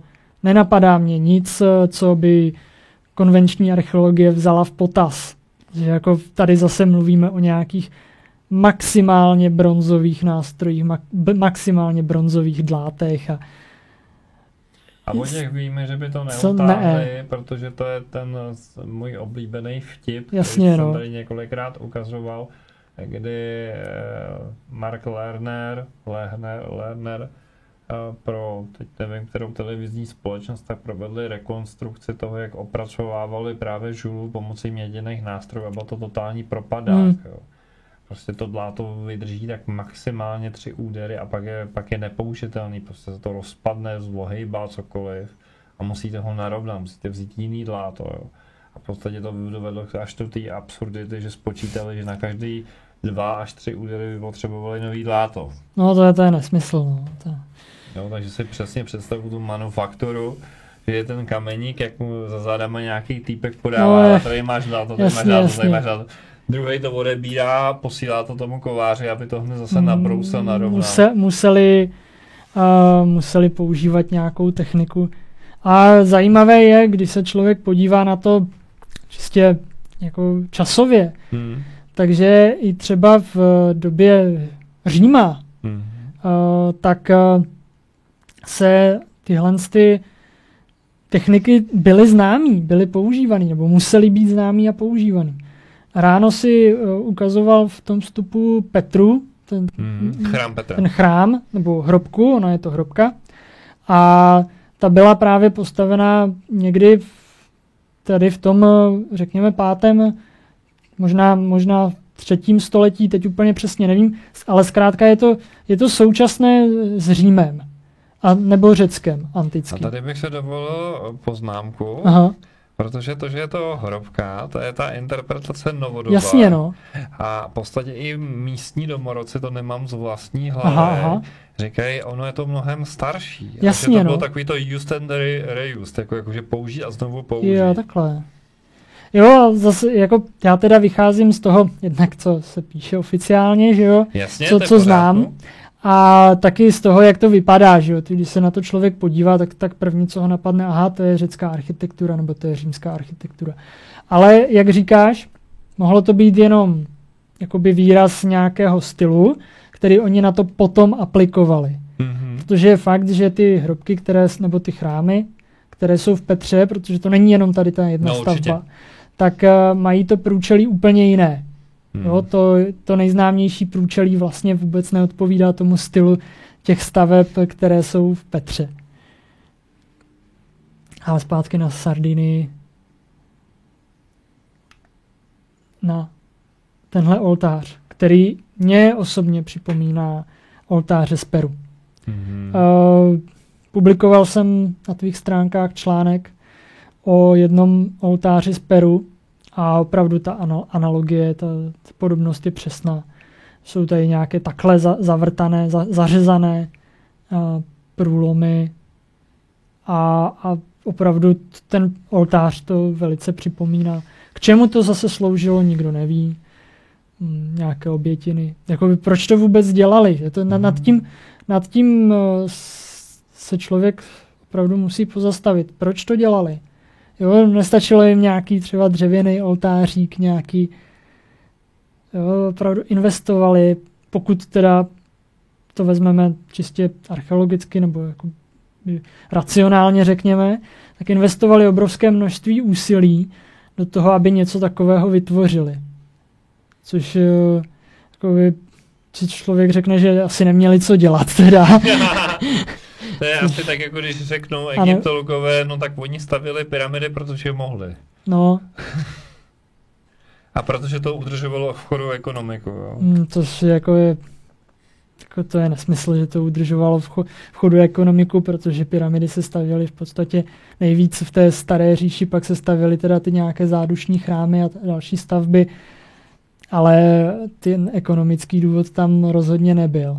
Spíš bych věřil, že tam byl ten duchovní důvod, kdy ten faraon byl zkrátka vnímán jako bůh a bylo potřeba udělat všechno pro to, aby ten bůh se znovu narodil skrz tu pyramidu, pokud teda samozřejmě sloužily jako hrobky, že, což je další téma. Jo, ale i tak, jakoby, kdyby jsme si teda pohrávali s tou myšlenkou, že to byly hrobky a ať už teda jakoby ty sarkofágy, že ho mohly sloužit k nějakému převtělení, nemusel tam ten mrtvý být uložen navždy. Mohl sloužit k nějakému převtělení a potom... To je to, co jsem i zmiňoval, že když přeložíš slovo sarkofág, což je snad z řečtiny, ano, tak to je pojídač masa. Pojídač masa, přesně tak. No, takže tam mohlo dojít k nějaké té exkarnaci, k nějakému tomu sežrání toho masa, nebo spíš extrakce té duše z toho masa a to tělo mohlo být uloženo úplně někde jinde, nebo mohlo být s ním naloženo úplně jinak. Vlastně myšlenka mumí sice je stará, mumie to je stará myšlenka, ale ty pravé mumie se objevují až potom v té střední nové říši, jako třeba ten Ramese druhý, velice slavná mumie. Jo, tak to je takový ten vrchol té mumifikace a pak to pokračovalo dál až do helénského období, kdy ti Řekové, kteří by obsadili Egypt, tak se nechávali mumifikovat podle toho egyptského vzoru. Takže to vydrželo dlouho. Ještě jeden pohled tady na Santo Stefano. Zase není to jenom ten jeden oltář, je to celá sada takhle upravených kamenů. Tohle je zase trošku jiný kámen, ale zase ta preciznost a ta struktura je tady. Tady bych přesně si přál, aby přišel někdo z geologů a řekl, co si o tom myslí. Protože tenhle kámen přesně vykazuje takový ty známky toho, že je stáří, že jsou na něm rostliny, já teď řeknu třeba lišejníky, ale to nebude úplně přesný, ale asi si rozumíme, že na něm prostě jakože obrůstá něčím, že jako je hodně zhrublej, to což bych řekl, že je důsledek zvětrání za několik tisíciletí. A tak dále. A z tohohle z těch příznaků vlastně by se dalo dovozovat, jak je to starý, protože by si srovnal vlastně ten vnější povrch, který byl zimně exponovaný ještě předtím, než ten kámen byl opracovaný, a srovnal by si vlastně ty obřezaný části. A to je, na to myslím, že poukazuje Michel Tellinger, který říká, přesně na to se dívejte, protože to nám mnohem přesněji vyjadřuje to, jak to asi je starý. Je to tak, no, uvažuješ nad tím správně. Asi bych taky šel tady tím směrem, pokud bych se měl pokusit tohle nějak datovat, tak asi tímhle způsobem, protože jinak to nejde. Je to kámen, jinak to nejde, než nějakými geologickými procesy, nějaké to zvětrávání a jak to zkrátka působilo na ten kámen a podle toho by to šlo datovat. I kdyby to mělo být datované, řekněme, do toho 4. tisíciletí před naším letopočtem, pak si zase ale člověk musí znovu klást tu otázku, jak to udělali.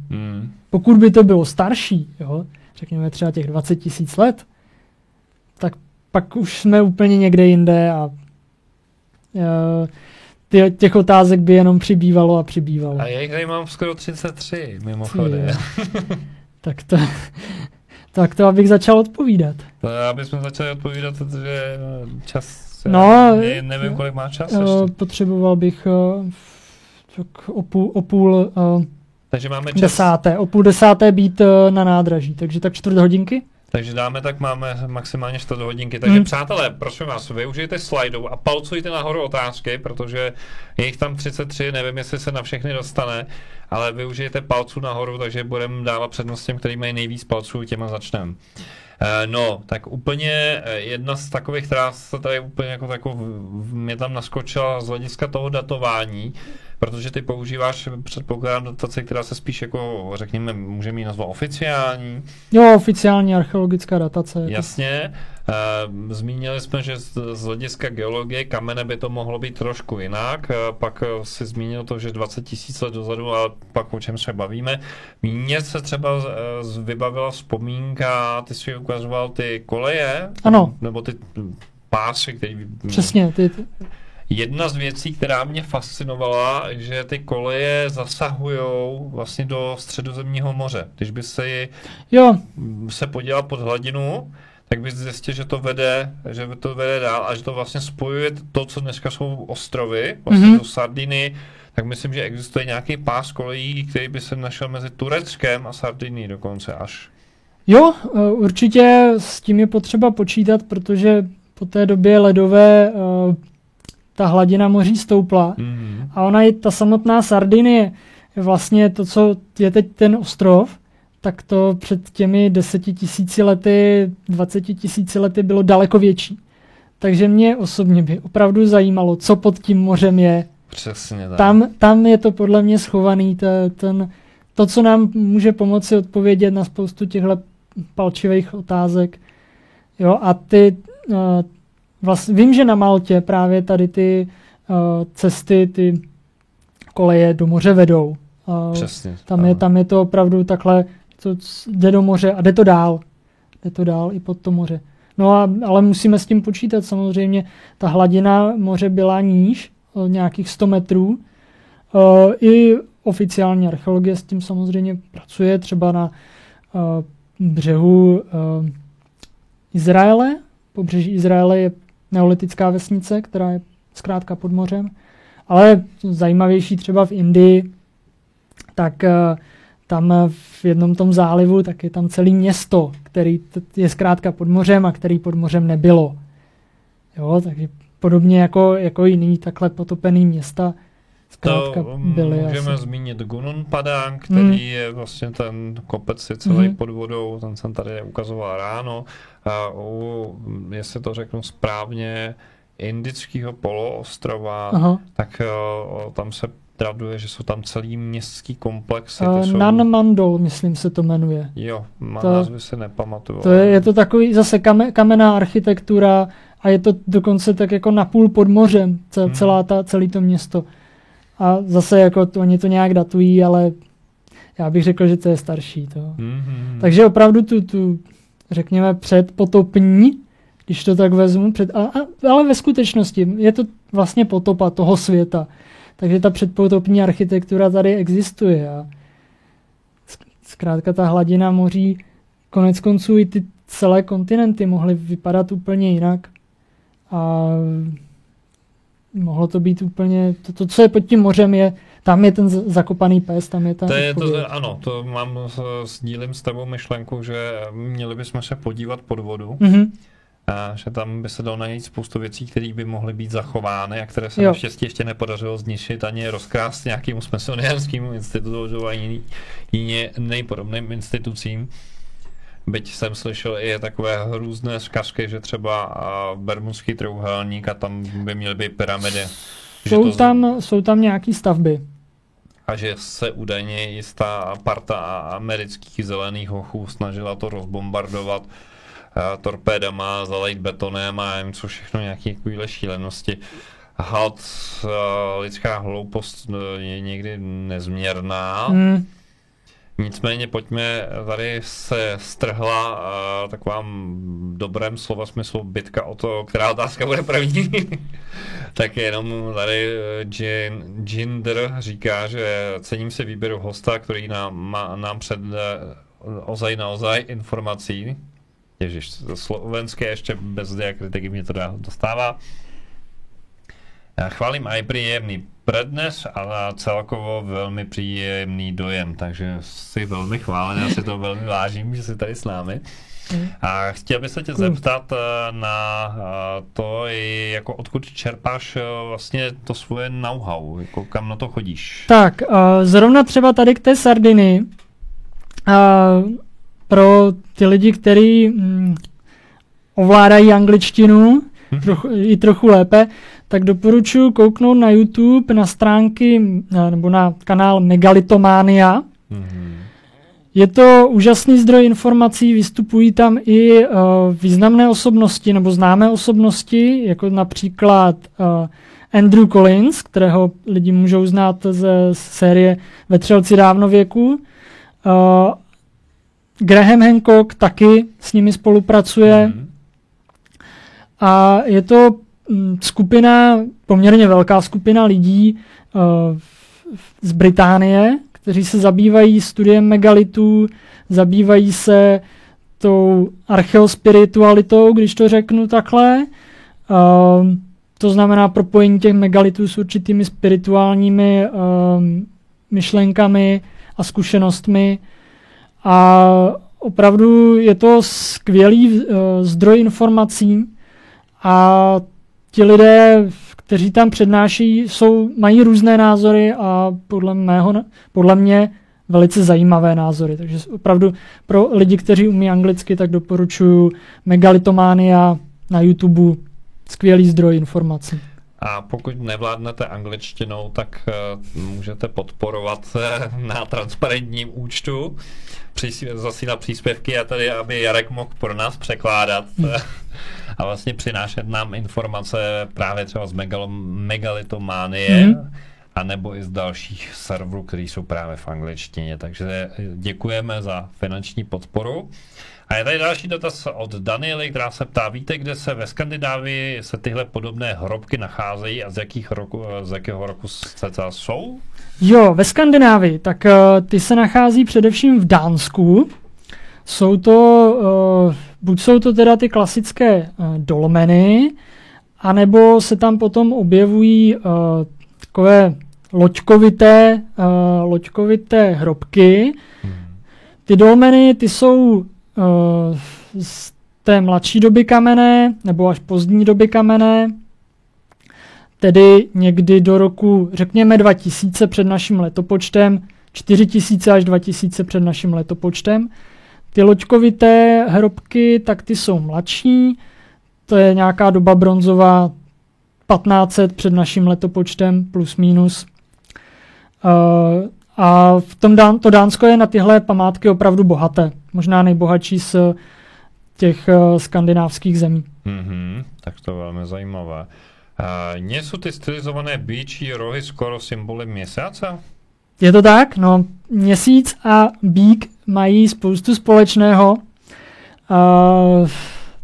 Je to opravdu to propojení je vidět třeba zrovna v mezopotámské mytologii, kdy ten měsíční bůh Nana, tak ten je zároveň i jakoby pastýř toho božského stáda, toho stáda hvězd a sám má přídomek býk nebo býček, takže ten býk a měsíc.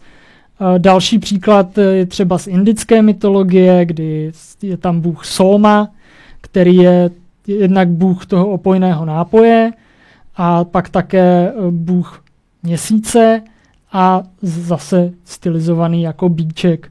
Takže býčí rohy a měsíc mají spoustu společného a zase ta myšlenka není jenom třeba na té Sardinii, ale je to i všude jinde po světě. V podstatě další trefná otázka, kterou bych položil i já, jinými slovy, jestli nás ještě někdy poctíš návštěvou, protože to bylo velmi přínosné. Takže věřím, že se nevidíme tady naposledy. Já doufám, že ne. Takže to je velmi stručná a jasná odpověď. Ano, Jarek přijde zas a já ho velmi rád tady uvítám. Další otázka byla, polygonálné zdivo je celkom běžný výdobytek kultur, která se vyskytují v oblasti, kde se vysoký výskyt zemětřesení. Toto zdivo je pevnější jako běžné odolává. No, to je fakt. Ta Sardinie určitě k těm zemím patří, který by mohly být postihovaný zemětřeseními.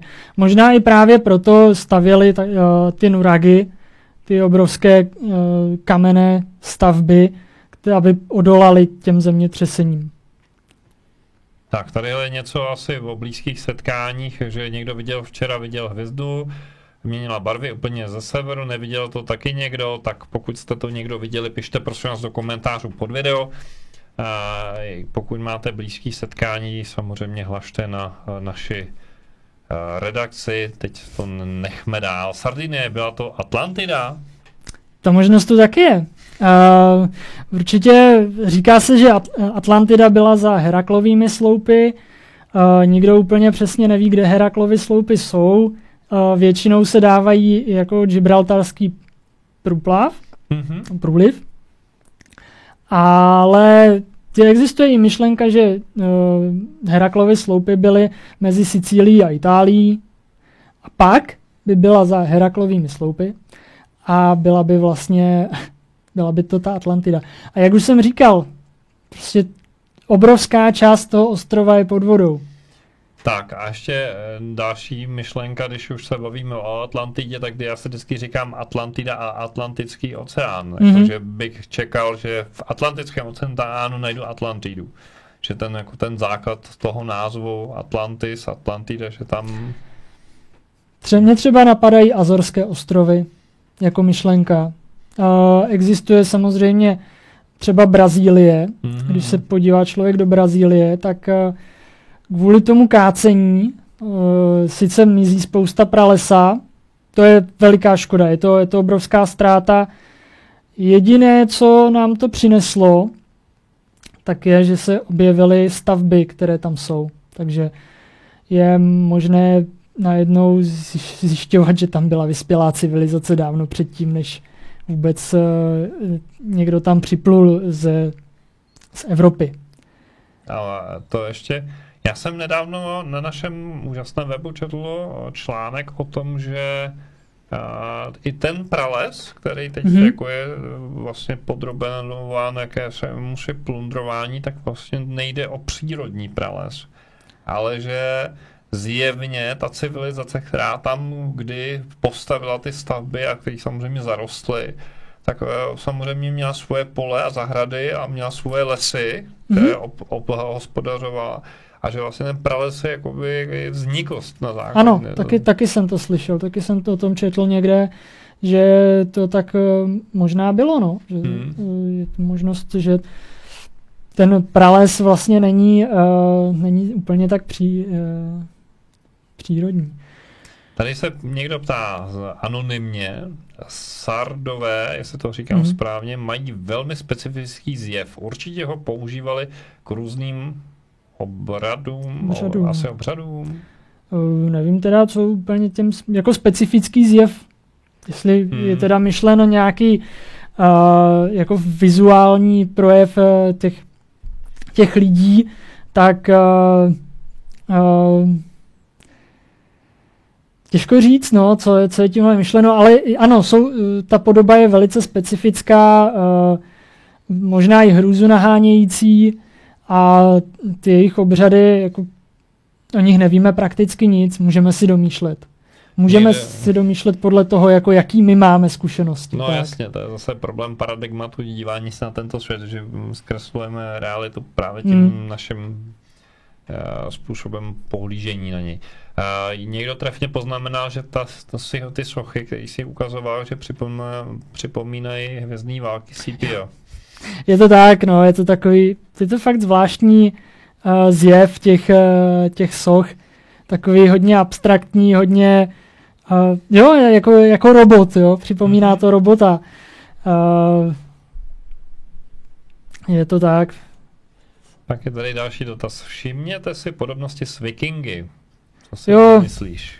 No, já si o tom myslím, že jako ta podobnost je teda čistě náhodná, ale ta myšlenka byla vlastně úplně podobná jako ti Vikingové, protože Vikingové samozřejmě plavili se na svých lodích, terorizovali Evropu, kořistili, kradli a něco podobného dělali ti Sardové, nebo ti Šardana, kteří se plavili na svých lodích, terorizovali celé Středomoří, byli to vyhlášení piráti, takže opravdu ta myšlenka těch Vikingů, jakoby těch válečníků na těch lodích, možná i ty rohaté helmy to evokují, i když teda polemika ohledně Vikingů a rohatých helm je taková, jako, že ty rohaté helmy nejsou úplně taková praktická záležitost.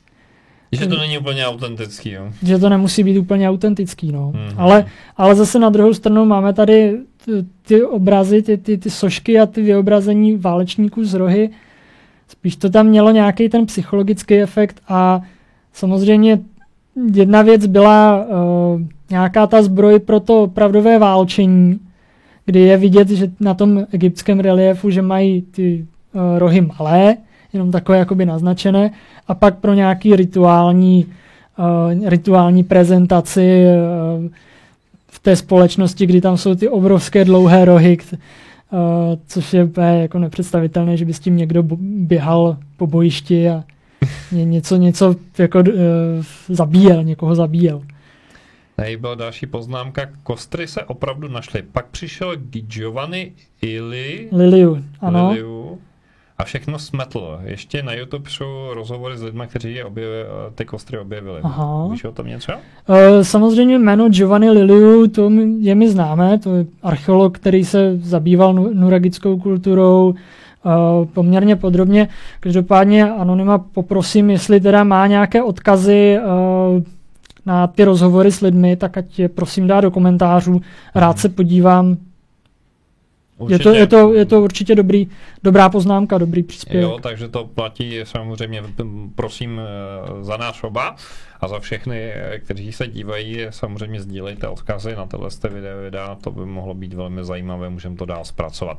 Když se projdete kudy všude prošli z Šardana, tak uvidíte, že byli i na okrajích Čech. V Sasku je třeba odvozeno od Sasony. Co ty na to? Tak o tom teda jako nic nevím. Čistě asi.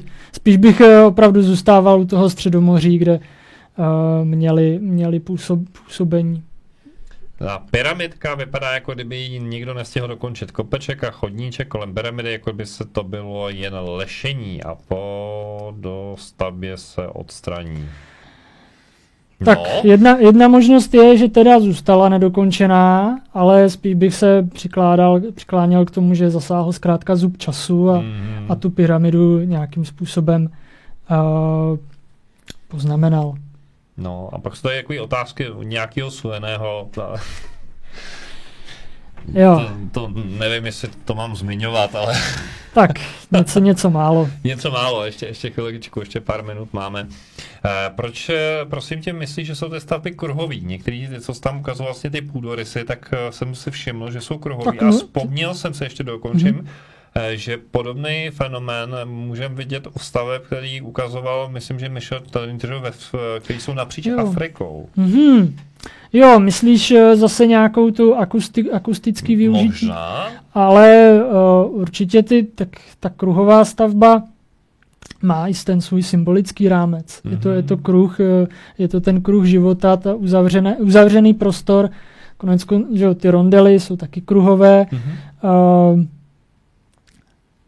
Další myšlenka je i tak trochu praktická, že se vlastně s nás vyměřují, ale zase na druhou stranu známe i obdélné stavby, takže to je spíš takové jenom jako by myšlenka, ale ten kruh jako symbol, ten rozhodně je nespochybnitelný.